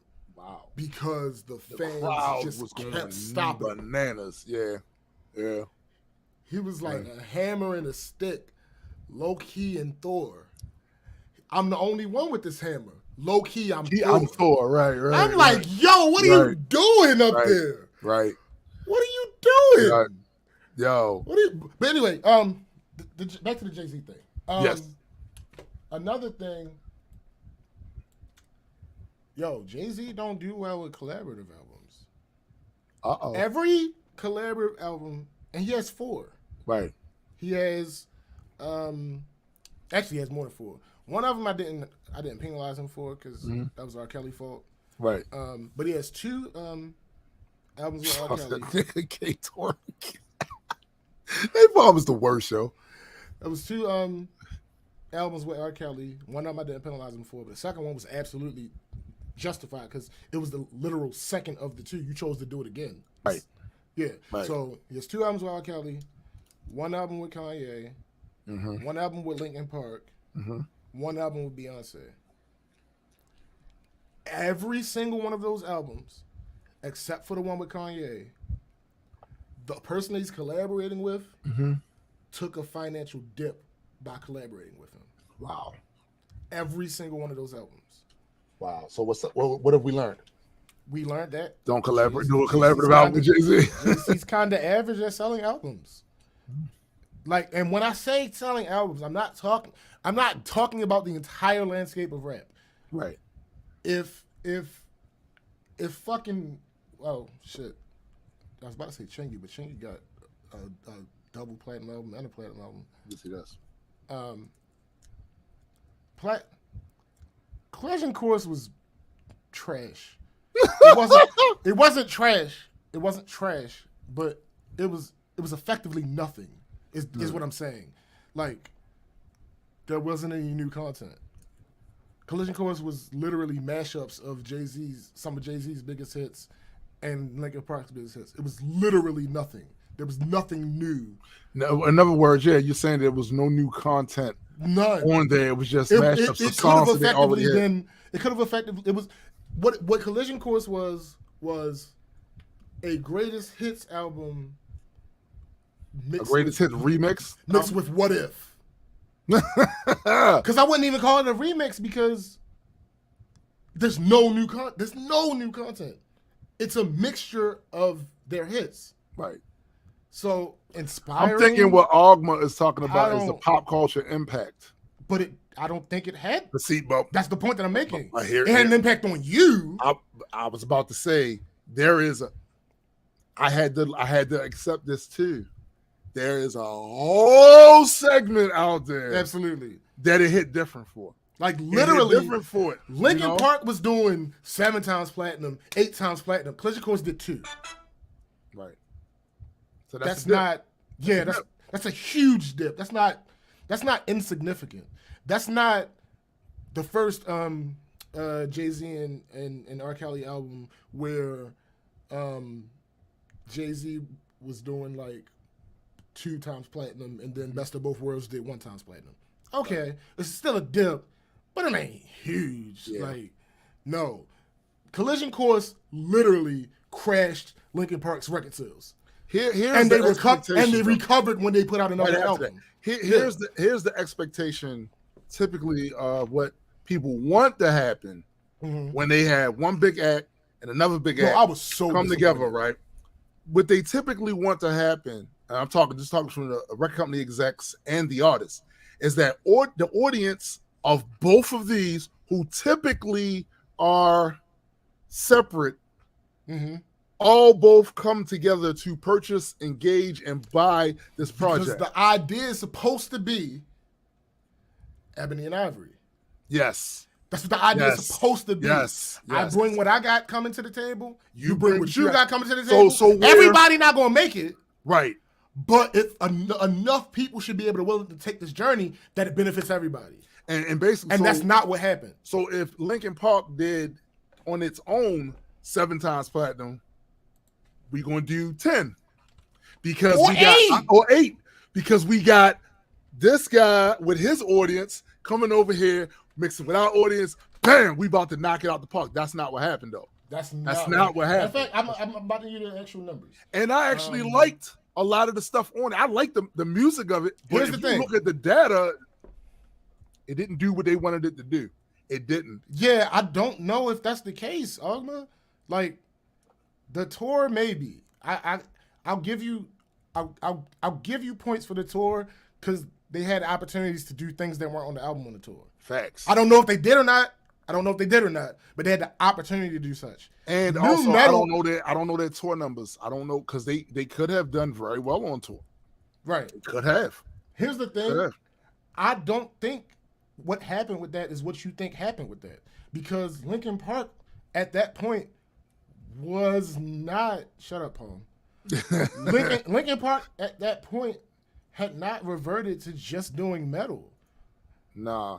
At that point in Linkin Park's career, there was always the rap involved. Fusion. It was a fusion. So that fusion that you're talking about had existed in Linkin Park already. I was about to say, the people that programmed their drum patterns and stuff, they come from hip hop tradition. Right. Those folks come from hip hop tradition. So So they always had a fusion of a hip hop mix. Yo, they don't even. Oh, here it is. All right, so. Hey yo, I saw it. I saw it. Yo. I wasn't gonna say it out loud. I saw it though. That was dumb. So Collision Course came out in 2004. In 2003, Linkin Park put out Meteor. Meteor did 7 times platinum. Yeah. Meteor was their second album. Their first album went diamond. Talking about Hybrid Theory? Yes, Hybrid Theory. Hybrid Theory went diamond. That shit's classic. Collision Course went 2 times platinum. Their next album was Minister Midnight. It went 5 times platinum. Right. No. Collision Course did not do what you think it did, at all. Collision Course did. I would argue. Now this, I'm about to get into conjecture now. Mm-hmm. I was talking facts before. This is opinion. Right. I would argue if somebody that sells as many albums as Linkin Park, Keith, you're not listening to what I'm saying. I'm not saying that they didn't do it in a creative way. What I'm saying is they didn't give us any I new like concept. the music. I like the music. It just wasn't new concept. They didn't do anything new. They didn't. You know another reason. You know another reason why I think they didn't do. All right. I think more people in the hip hop space was already listening to Linkin Park than they thought. Here's the thing. I'm so glad you said that. Let me find what is it? Because me and my brother Marlon, we fucked with that. Like we fucked with Hybrid Theory. What? Right. What? It's going down. Let me see when this came out. Yeah, no, I was about to give you, I'm sorry, I can't give you nothing, my guy. I was trying to give you a little bit. I was trying to give you a little bit, but here's the thing. Mike Shinoda's rap group had already been out before Collision Course happened. Yeah. His rap group was already out, and they had already put out their biggest hit, It's Going Down. Mm-hmm. So, yeah, I don't. I know we adamantly disagree on everything. No, see, I think this is different. I don't think we disagree. I think you're wrong on this one. I think most things we just disagree on. I think you're dead wrong. Like I don't like I was fishing trying to find something. I think you're dead wrong on this. All right, so let's look at it. One, the sales that Linkin Park used to do on their own, that did not happen with this project. Continued to do. And continued to do. And then after the project, they went back to their I'm not talking about Fort Minor. See, you're not even listening. You're not even listening to what I'm saying. I did not say Fort Minor. I said the Executioners. No, but listen, the data says that was not the success. If you listen, I'm gonna tell you how record companies think. Because to us, the consumer, it went platinum, so that's fine. No, that's not how record companies see it. If this act is Fort Minor is what? Where'd You Go? I think. If this act did not do what it did on the previous one, because they're looking at numbers and drops in sales, so it made us go, yeah, they went platinum. Mm-hmm. That's great. That's Fort Minor came out after Collision Course happened.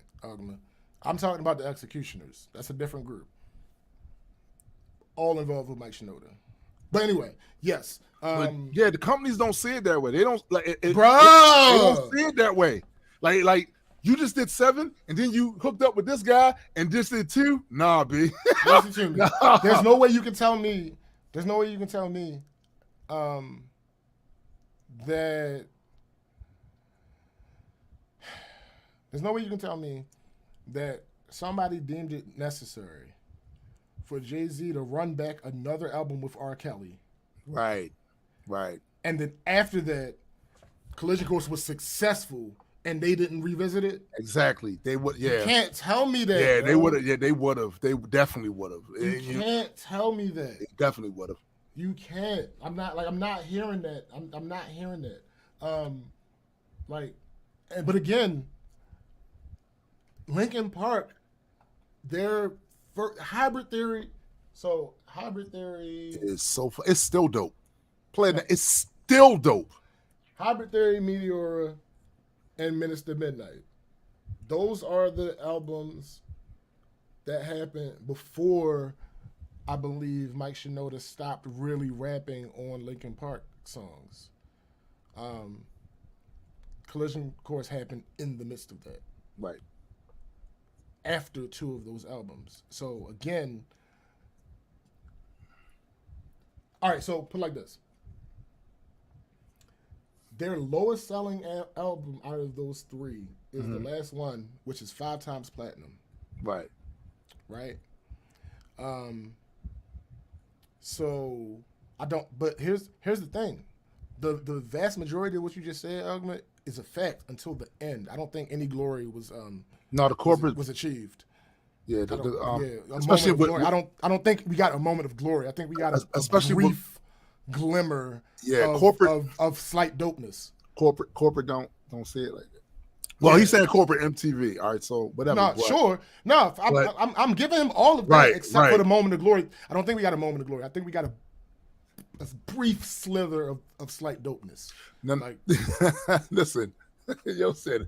I'm sorry, yo, because like I said, it's literally just original lyrics. But maybe he's saying glory. Maybe he's saying glory because he loved the mashup. For him, it's glory. Sure, he loves the mashup.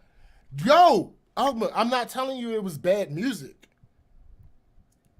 I think that's getting confused. I don't think it was bad music. I just don't think it actually. It wasn't anything new. Yeah, it wasn't effective. I don't think. You're talking about a mashup of rock and rap, but they were already doing that on their own and going diamond. And also Jay-Z's highest selling album ever went 5 times platinum. And Run DMC already did that with Def Leppard. But I mean, but listen, Jay-Z's highest selling album ever went 5 times platinum. Their lowest selling album of that era went 5 times platinum. Right. They didn't need Jay-Z to expose anything. And also, I'll say this again. Run DMC already did something like that with Aerosmith. Absolutely. I'm just gonna say already. And it was a big. It was big. It was a big thing. It was big. Walk This Way was huge. Huge. It was huge. Yeah, like I just don't. I think it had the potential to do all those things you're saying. Mm-hmm. But no, I don't think so though. Because here's the thing. Again, it only did 2 times platinum. And also, you can't tell me that Linkin Park fans you can't tell me. So now you're telling. Matter of fact, hold up. You don't like Jay-Z, so you might be telling me this because what it sounds like you're telling me is Jay-Z didn't contribute. None of his fans listened to the album because if it's only selling 2 times platinum, yes, we did. And Linkin Park is averaging right now, what, 12, 19? It probably was averaging 9 times platinum. It probably was all Jay-Z fans. Right.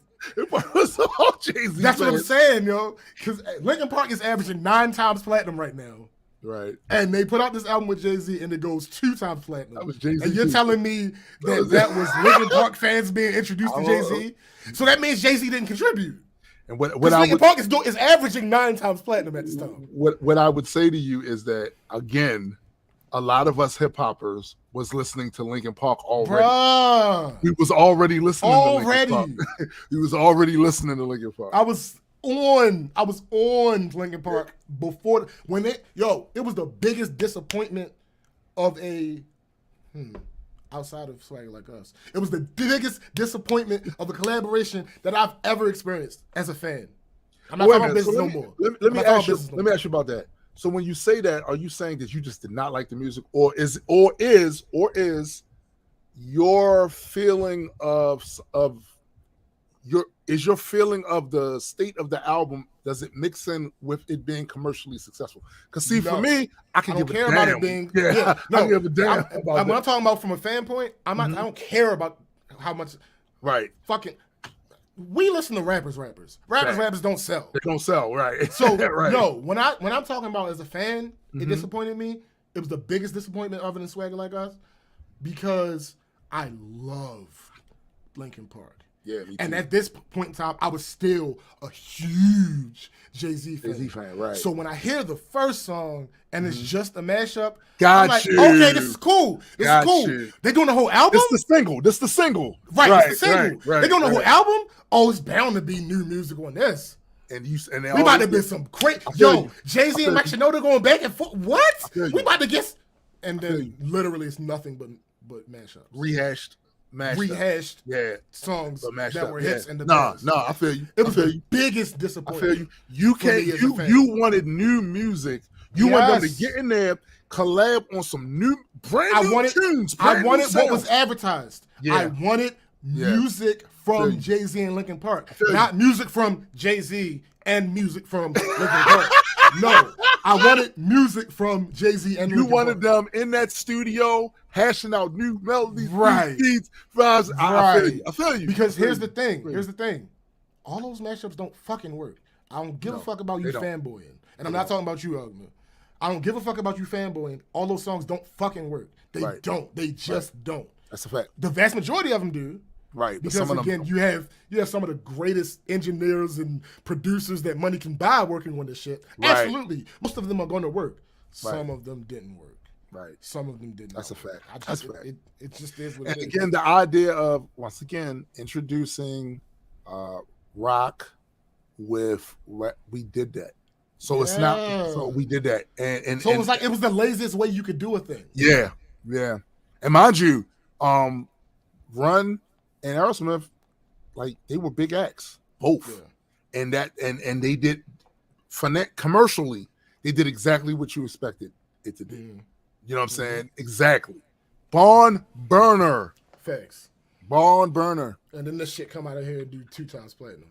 So let me be clear. Let me be clear about that. Because I think, honestly, I know I didn't say this in the video. So I think this might be what a lot of people, like, when I talk, here's the thing. And I've long expressed that it's an issue that I have. Shut up, Palm. I've long expressed that this is an issue that I have. Me personally, that I have. I expect too much out of people. That's the thing. So, me in my head, I'm thinking. First of all, I'm thinking nobody's going to see this video, right? Legitimately, I'm thinking 30 people are going to watch this video. Like usual. Right. And the people that comment, they're going to comment. If they agree, they agree. If they don't, they don't. That's not. I don't care about that. Right. You can disagree with me. That's fine. Right. Like Agnes said, a lot of the topics we talk about on the show, me and him disagree about. Right. It's just good banter. It's just back and forth engagement. Yeah, absolutely. But what I took for granted is hip hop heads, like, understanding that I'm rating these, which part of this I did say in the video, some of the biggest selling artists of all time, I'm rating them against their success. Right. I'm not rating them against all the possibilities that you can get when you sell an album. So I'm not comparing Jay-Z to somebody who goes gold their entire career. But also though, bro, hip hop discussions inevitably turn into. Bruh, I know. I've never seen it. Now it's expected. Like they inevitably turn into that. And when you start talking about who the greatest is, that's the greatest. What's the greatest? No, that's the greatest. This is that. If I had any idea that it was going to do what it did, I would have had a different expectation. I would have still did the same video, of course. That's the video that I meant. But the expectation, my expectation would have been different. I wouldn't have expected people to just get certain things. I feel you. Because, like, facts are facts, and I keep forgetting that people don't understand that. No, stop saying that. Stop saying that. People understand facts. They don't like facts. Unless the fact supports what they already feel. So this could be just a straight up, here are the numbers. This is this. Here are the dates. This is the thing. He's Ugman, send that to me in Messenger. I can't click the link from oh yeah, we can't do it from here. Yeah, send that to me in Messenger, please. But yeah, yo, like I it was my fault. I told you, yo, no. It was my fault. My expectations were my own fault. Yeah, because you know better. Because you've been You've been doing the show for almost 4 years now, right? Yeah. Where it's not that they don't know that facts are facts. Right. They don't like the fact. No, when I saw somebody with a very almost like he was spitting it out, fact checkers. Bro, they don't like the facts. That's what it is. It's not none of the other stuff, because there's a cognitive dissonance. Because a lot of times what we do is we project the things we like, the things we think should be a certain type of way onto other people. So the moment somebody kind of dips their toe into that, and it's not the same temperature as the water that's already there, right? They'll go, that's not true. Like, I got the facts. Damn your facts. Damn your facts. I'm so happy. I'm so happy he put this. Yes. Thank you, Alderman. You continuously in our debates give me the soul that is going to cut your heart out. Weekly charting means shit. It means absolutely nothing. That's funny, Special Space. I love that. What weekly charting means? What weekly charting means is you had enough knowledge to put your album out when nobody else was putting an album out. Yep. That's what weekly charting means. They do that shit all the time. Chingy has #1 albums. Let's stop. Fucking Lil Zane has a #1 album. Yeah. One thing I'm gonna tell you about the music industry and the reporting of numbers. 70% of that is marketing. Right. It's marketing. They release stuff. Matter of fact, you know what? A certain type of way to elicit certain numbers so they can spin narratives around them. Since I'm not doing this video and this, I'm about to give him the section on Collision. This nigga said Ching-a-ling, yo. Yeah, Ching-a-ling. No, facts. Ching-a-ling has a #1 album. So the Collision Course was the year he did the second collab with R. Kelly as well. So this is 2004. And I'm just going to read the whole, because, again, I'm changing it for the video. Mm-hmm. Unfinished Business and Collision Course, 2004. For some reason, he decided to do another album with R. Kelly. I guess they thought it was only the trial stuff that made people not buy the first one to the degree that they should have. I get why, and that's why I can't exclude it. Nigga said all hail Chingy. And that's why I can't exclude this one. R. Kelly had a 4-album run of nothing less than 4 times platinum leading up to his indictment. Best of Both Worlds went to 1 time platinum, and Chocolate Factory did 2 times platinum. So I see why he thought that he was on the comeback. Happy People, which was the album he put out after Unfinished Business, R. Kelly, went triple platinum, but Unfinished Business only did 1 times platinum. I won't count Collision Course against Jay-Z.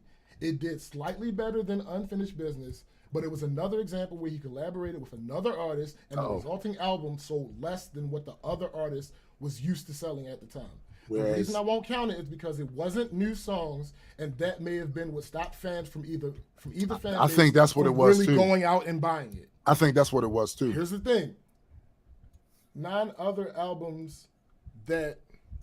Oh, I didn't do that part. But here, 5 albums that year. I don't give a fuck about these awards. These awards don't. Hey, yo, they both said the collaboration should have been called Poems and Pedophiles. I mean, that tracks. That tracks. So here's the thing. Yeah, I don't like those. You talking about the album hitting #1. 5 albums surpassed. No, I'm sorry. 3 albums surpassed that album that year. College Dropout, which doubled it. Suit, an album from fucking Nelly, which did 3 times platinum. And Encore, which did 5 times platinum.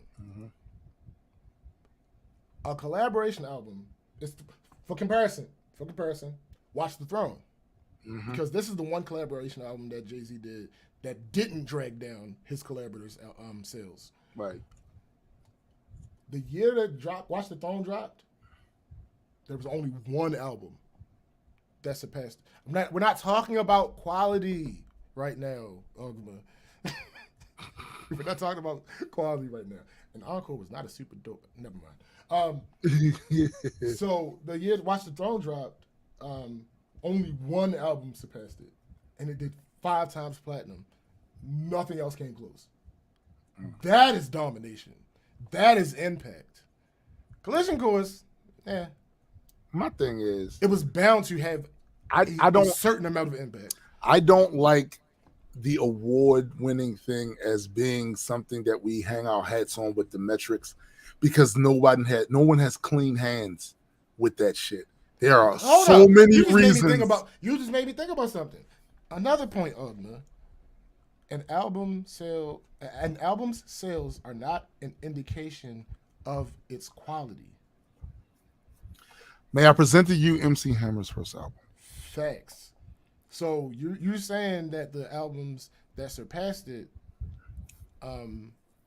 are also super dope. That's not relevant. That has nothing to do with anything for real. Are sales the only thing that equal impact? No. What? No. The point that I'm making is impact doesn't happen without ears. That's the point that I'm making. You can't be impact doesn't happen without ears, yo. It just doesn't. It doesn't, my guy. You can put out the best album ever created. And if it only goes gold, its impact can only be so deep, depending on whatever methods other people use to listen to it. And also, this is not saying that years down the line, there could be a resurgence for that artist. People have a new appreciation. A goddamn movie uses one of the songs from there, and all of a sudden, people like, that shit was crazy. What we're saying is that at that time, sales, while not being the solo determiner of anything, what it does tell you is how many people heard it. Right. How many people heard it?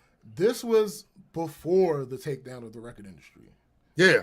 This is before sales started going into touring. People was rocking back then. They was rocking CD sales and all that shit back then. I mean, Palm, as ass as you are, has a point. If a tree falls in the forest and no one's around to hear it, I gotta put that out there like that. That's it. That's it. Like I hear what you're saying. It does have a sound, but it doesn't matter. Right. What the fuck is going on? What the fuck is this? Yo, we about to leave. What up? Yo, what the hell? There's a stranger in my house. Hello, guys. There's a snake in my boots. Yo, you stupid. Yo, but I ain't gonna lie. His setup. Oh no, it's facts. Fire. All facts. Yo, his setup is fire. Three things, my guy. One, I made you turn yourself up a little bit. Okay. Put some respect on yourself. Yo, put some bass in your voice when you talk to us. Yes, it is. Absolutely. Okay, for sure. Absolutely. Two. When I checked my audio on here, it said like 1 dot. I'm like, damn, that might just be on my end, but. I got you. Addy the Geese man. I mean, hey. Number 2. All of a sudden, he's popping in to give his last words before the geese take him. Well, what I'm gonna need both of them to do is I didn't come in here hot. You know, I read the room. You didn't. You really did. Number 2, I'm gonna give you a couple more minutes because you came on here. Yeah. Oh yeah, I was really about to phrasing, yo. Phrasing. Yeah, because I got. Shut up. Definitely phrasing. Yo, shut up. Yeah, because I got dip. Yeah, he got. Yeah. No, we good. We good for a good 20. Yeah, we do 20. We good for a good 20. Yeah, no, we was talking about effectively. It was the conversation we were having was a branch off of that fucking video blowing up. Oh man, yeah, that shit got like 7.k views or some shit. No, nigga. Oh no, nigga. It's at 28,000. 20. Damn, Jesus Christ. Yeah. Because when I looked the other day, it was like 7.k. Right. I was like, yo, nigga, like you just put that shit out. Yeah, yo, that shit. I was flabbergasted. I ain't gonna hold you. Yeah, look, nigga, matter of fact, I'm not gonna hold you because I didn't even know like the MIA song was about that until you. Yo, that's another. Like, I'm so glad you said that. Your point about them not really, I mean, like, of course they didn't have to use a song. No, you don't have to. That. You don't have to. But you know, it just makes the original song seem so much better. Even that sample alone, like, even when they said no one noticed gonna have swagger like us, like. That's speaking about the immigrants coming over, right? Shop. Like they didn't have to go that angle, but damn, like, yo, what are the idiots in the comments? Because, like I said, there was a good amount of like good comments in there. Like I ain't gonna hold you, but there were some idiots. I don't speak on geese. You know what I mean? That's Napalm has got to be You stopped. gotta stop. And you know what? There He wants to collab with me. I think I might resend. Yeah. It is not irrefutable. And again, you're supposed to be sending it to my messenger. Yo, that shit is so funny. Ogma, you're supposed to be sending it to messenger. Yo, Ogma, not on here. We can't click it from here. Yo, but yeah, it was a decent amount of good comments in that comment section. But it was some idiots, yo. One of the niggas was like something about Paper Planes is a song about smoking weed. No, the fuck it's not. The reason you think that is because it was in the fucking Pineapple Express trailer.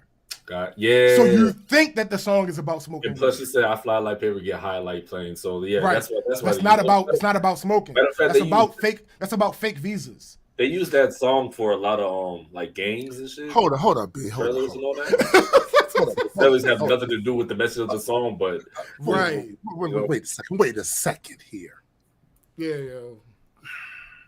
I wish I screenshot that? Let me see if I screenshot that. Just when I think people can't get dumber. Bruh. That's your issue. That's where you fuck up. Yeah, that's it. No, facts. That's it. That's it. What the fuck? It's about. Here's the thing. You're way off. Black Republican felt forced. Paper Planes was mainly about smoking weed, and Swagger Like Us is a classic. You tripping hard and reaching. First of all, Swagger Like Us. So one of those, two of those are an opinion. One of those are actually not factual. Absolutely incorrect. Yeah. Two of those is an opinion. I ain't mad. Yeah. I'm not mad at you saying anything about Black Republican. I'm not mad at you liking Swagger Like Us. That's fine. Right. Paper Planes was not about fucking smoking weed. No.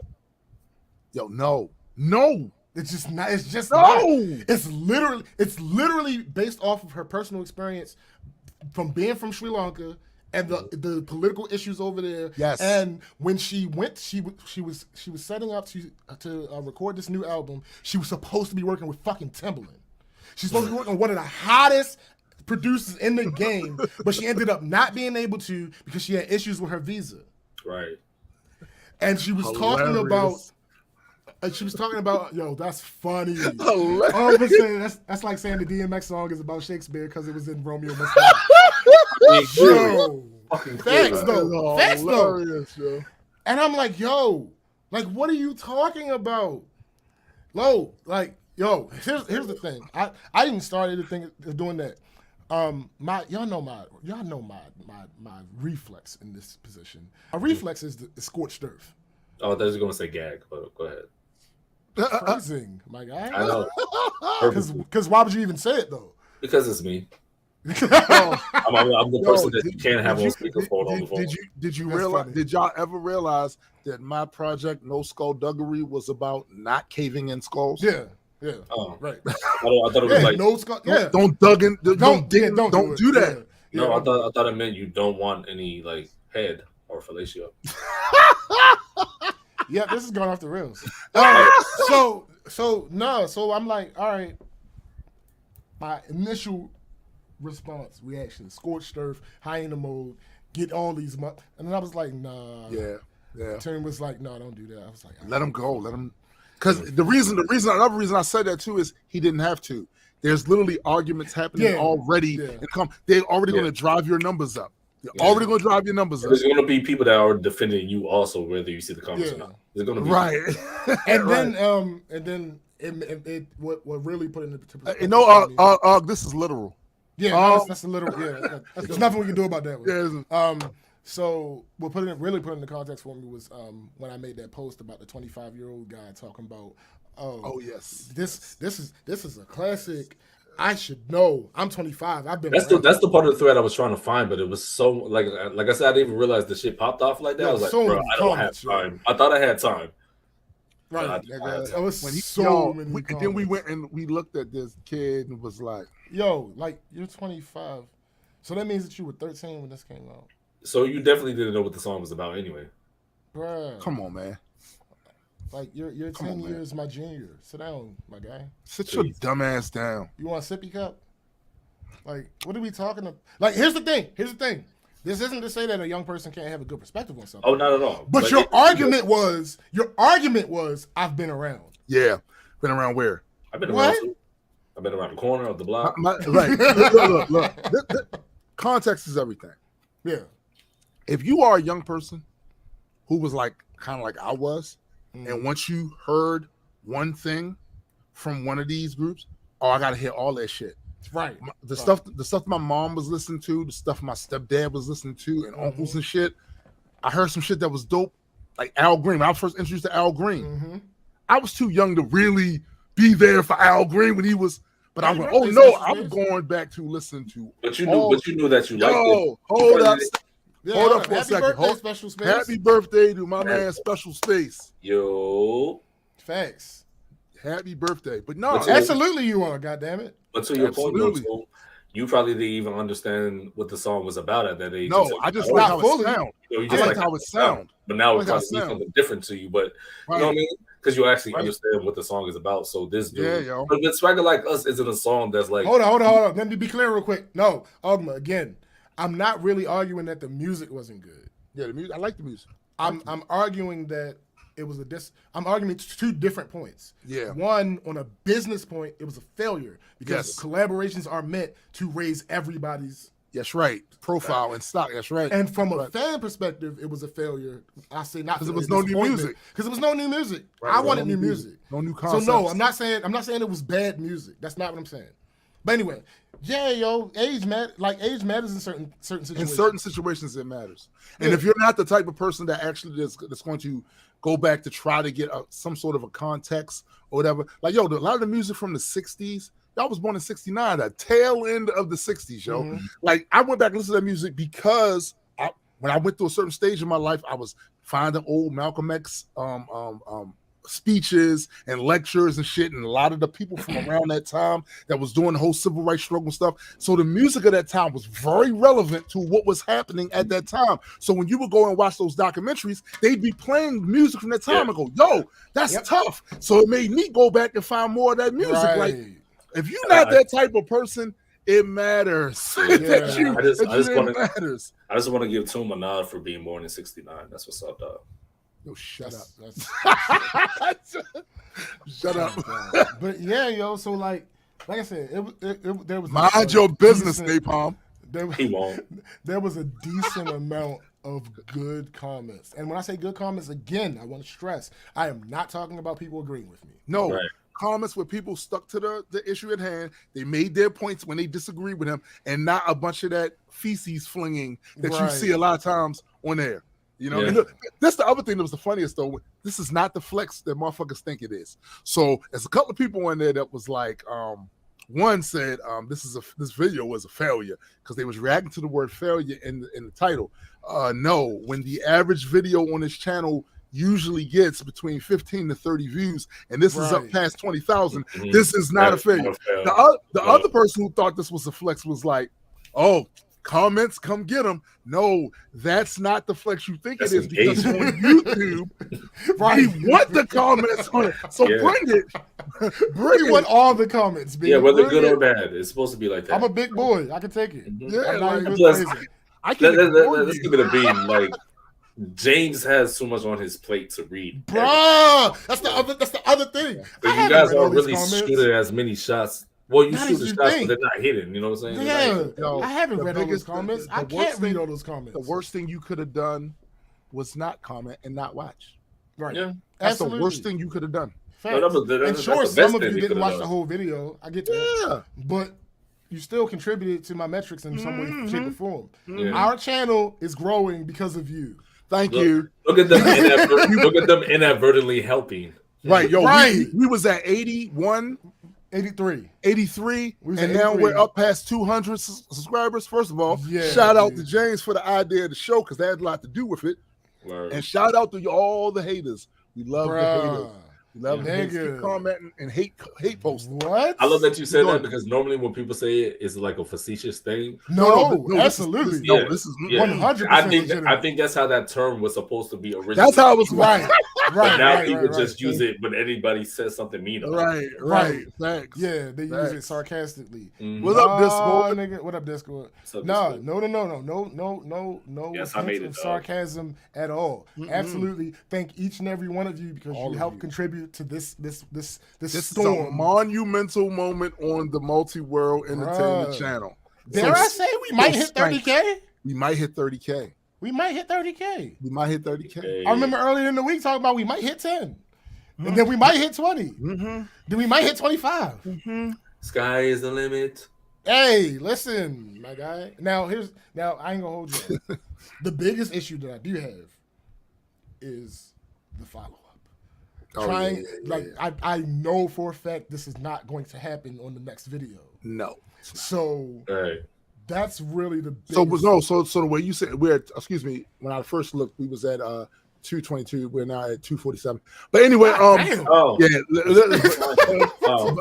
but anyway, the way I think you need to see this is you don't expect another 28. No, not even. That's not realistic. But if you manage to consistently get 50, 100 after and consistently do that afterward, then to me it's a glow up in the sense that it's more than our average went up. Our average. Yeah, because what I imagine, because when you look at the instead of looking at the analytics for the particular video, if you look at the analytics for the channel, yes, it shows that some bleed over has happened to some of the other videos. Oh, absolutely. And I imagine some of those people are some of the people who subscribed. Mm-hmm. Absolutely. And they went back to check the old shit. Back to check it out. Yeah. Right. Yeah. So it's a ripple effect. Absolutely. Thank you, Agma. Because, nigga,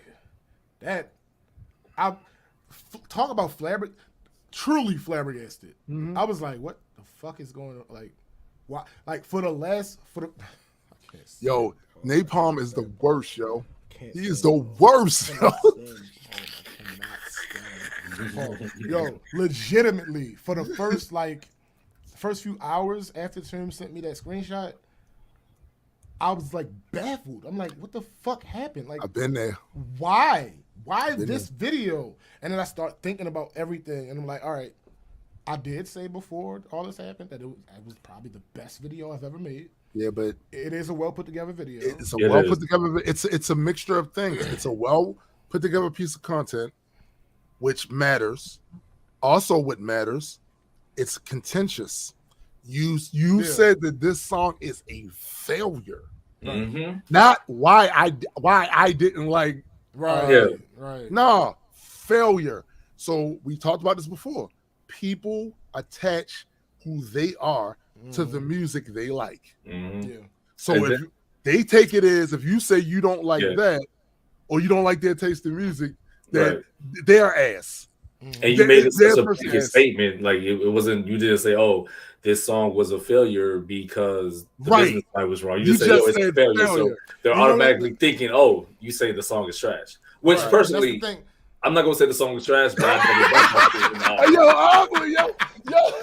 yo, listen. Hold up. Here's the thing. I'm gonna say just playing. Nah, B. You actually let it be. Yeah, let it be the case. Yeah, let it be the case. Yeah, let that be the formula. Let us find out. Solid points about why the song didn't live up to its potential. Because that's all. Here's the thing. That was my point. Alone, like when that was his first point, I was like, "Yo, that is so fucking true." I listened to the song over. I was like, "This song." The only reason I'm hyped to hear the song because I know the song. Right. But then that reminds me of another comment. Somebody was like, "See, you don't get it, because like when he said he just shit in the urine, he's saying at the same time that he's number one, but at the same time he's pissed." I'm like, nah, but because he says he's the shit, so shit. Yo, the funniest comment on there to me was when the motherfucker said, "See, the reason he don't get it because he's not from the United States." What the fuck are you talking about, my guy? What makes you think I'm not from the United States? I mean, you sound like American. Right, like I don't understand. My cousin Damon was like, "Well, yeah, because black males in the United States don't use 4-syllable words, so clearly you must not be." I was like, "Yo," but I'm like, "Yo, some of like, again, I always allow for a misunderstanding, miscommunication. I got you. I ain't tripping off that. You know what's so funny about that? SPJ is from Genosha. That's funny. That shit reminds me of like people out here. They think I'm everything except for black.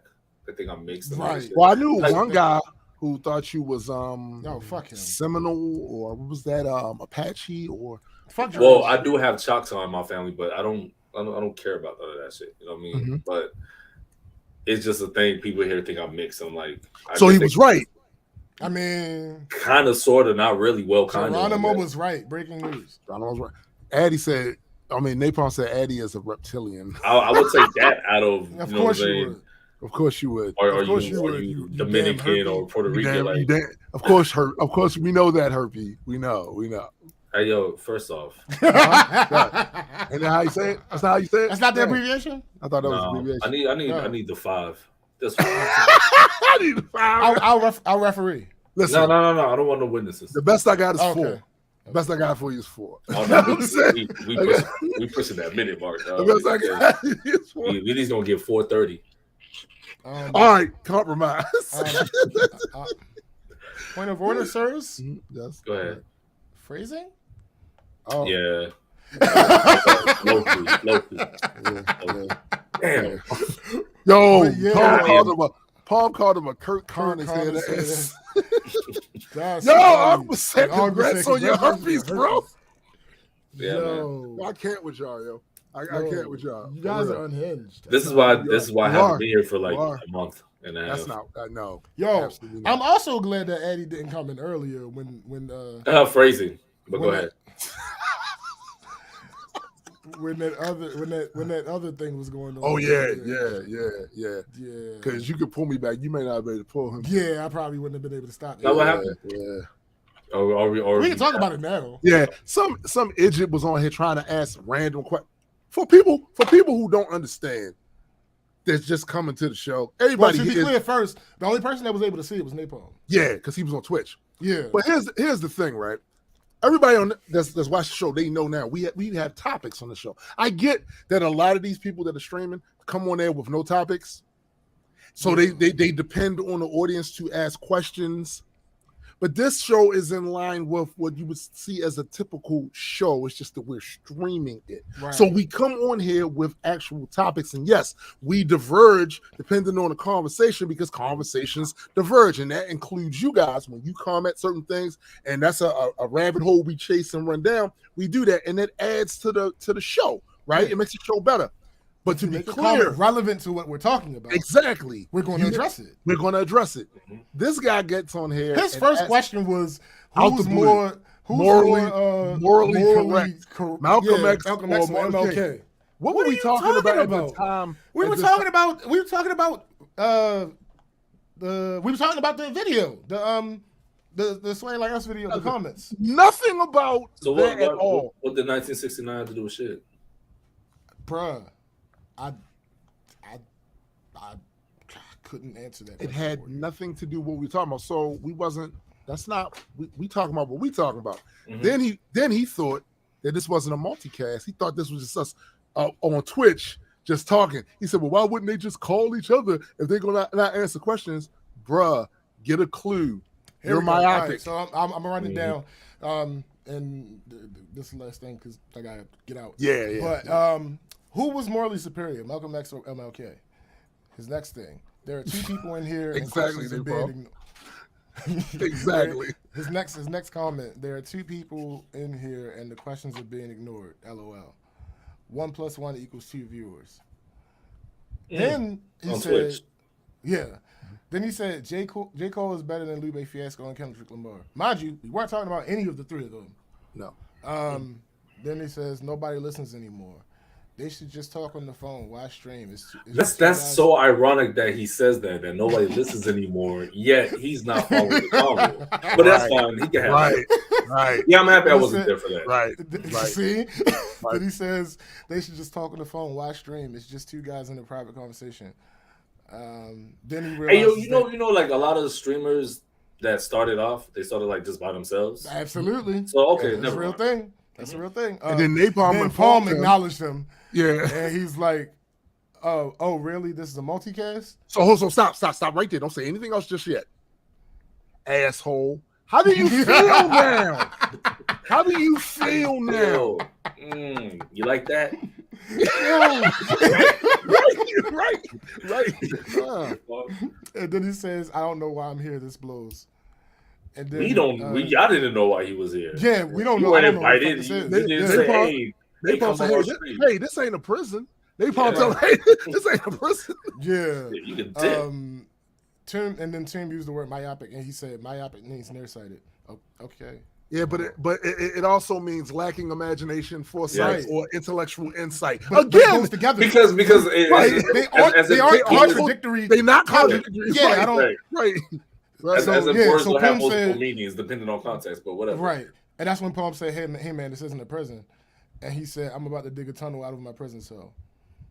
Okay, and I Shawshank said- Redemption. Fuck And out then I of mentioned that I'm not going to, because I was going to do a follow-up Jay-Z video, but I was like, I'm not going to do it the way that I constructed it, because the vast majority of the video is just data. It's a boring video. Right. And then he he says- says, "Data was the name of the robot on Star Trek: The Next Generation." Just saying. Yeah, he was just saying trolling. random He was shit. just trolling. Yeah. He wanted And then he attention. said Jay-Z started by selling crack. Jay-Z or J. Cole, who's better? Drake sells records to teenage white girls. Napalm, I need a shovel or a jackhammer. Eminem is way better than Jay-Z. Rappers lie. Jay-Z only got big because Notorious B.I.G. and Tupac got killed. If Pac and Biggie stayed alive, Jay-Z would have been irrelevant. Blah, blah, Just blah, saying blah, shit blah. that had nothing to do. So when with our after he said Drake sells records to teenage white girls, that's when I took it upon myself to go find our credentials for Twitch. Couldn't find them. Had to reset the password. All while the show was going on. Reset the password. Logged in. Found his username. Blocked him. Because you can't do it from StreamYard.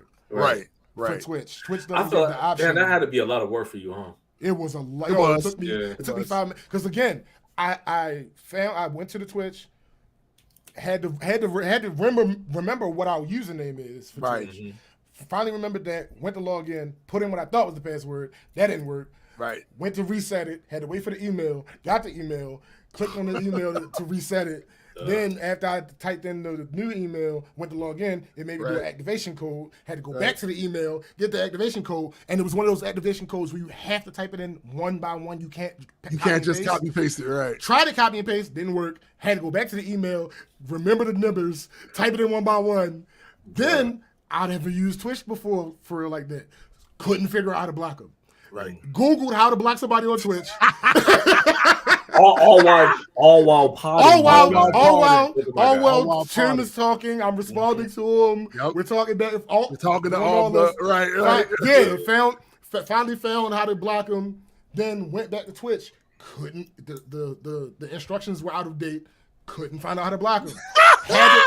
Didn't know how to get to our fucking stream. Found out how to get to the stream. Yeah. Found his comments. Clicked on him. Finally, I was able to block him. Yeah. Yeah. All while partying. Yeah. I do this shit, nigga. Oh, I wasn't gonna say that. And secondly, SMD niggas. Facts. And to bolster Napalm, like he said, Napalm's the official troll around here. And That's Mike, a fact. like, And Mike, yeah. come on. Oh well, I don't know, because sometimes Special Space. Yeah, special space And- gets and- special space be hit hard. Special space don't swing often. Right. But when they hit, They connect. bruh. Yeah, fuck out of here. Fuck out of here. Yo, argument's stupid. You said Motley Crue is the biggest punk rap band of all time, but you out You here out saying here saying MLK didn't shoot JFK. Yeah, okay. Right, with 2 views. I bet that person gets no rec at all though. He has 5 followers. Uh-huh. And he has streams. I didn't because again, I was trying to get rid of him as fast as possible so I can put my full attention back on Pardon. Right. But yeah, because I had to go to his profile in order Yo, to they both told that dude. He said you must be digging out of your prison with a plastic spoon. Yo, on his ass. So all right, hold on. I gotta do this shit. I gotta do this. Go ahead. Let me do this. First of all, thank all of you once again for showing up for another rousing episode of Black Culture Geeks. I want to thank my man, the Geese Magnet himself, Addy, for showing up at the last.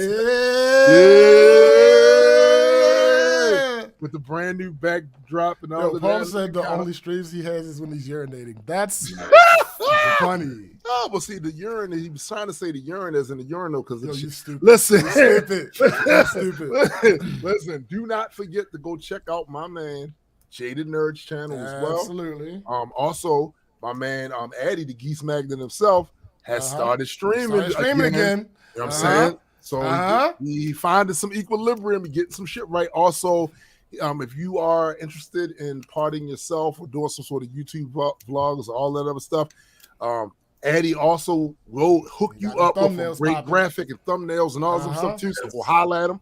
You know what I'm saying? Also, do not forget, for those of you that have not yet already gotten it, the issue 0 of Extra P and Entropy, the digital PDF form is available in Majestic Comics Shopify store. And Marco. And also for all our Patreons, our Patreon supporters, there's a new video up of Majestic Musings, where we basically go over a lot of things, but the main crux of it is to tell you what happens now after a successful Kickstarter and what we're going to do next. So we really appreciate you guys. Thanks, both. Appreciate you both, Flex. Even though that video went mini viral, still go watch my shit. Yeah, go watch it. Check it out. Check it out. Check it out. Yeah, we still need y'all. Just because you got a little big over there, we ain't forgetting y'all. We still need y'all. Y'all still a part of this. Also, thank you for reminding me, Napalm. Also, the album that Napalm and Addy are going to do, The Geese and the Bison, coming soon. At a streaming service near you. So, for my man SPJ, and my dog Adequate, I am Tombstone the Dead Man, and for the greater multi-world entertainment family, that includes you guys, we are out of here. Peace. Hallelujah.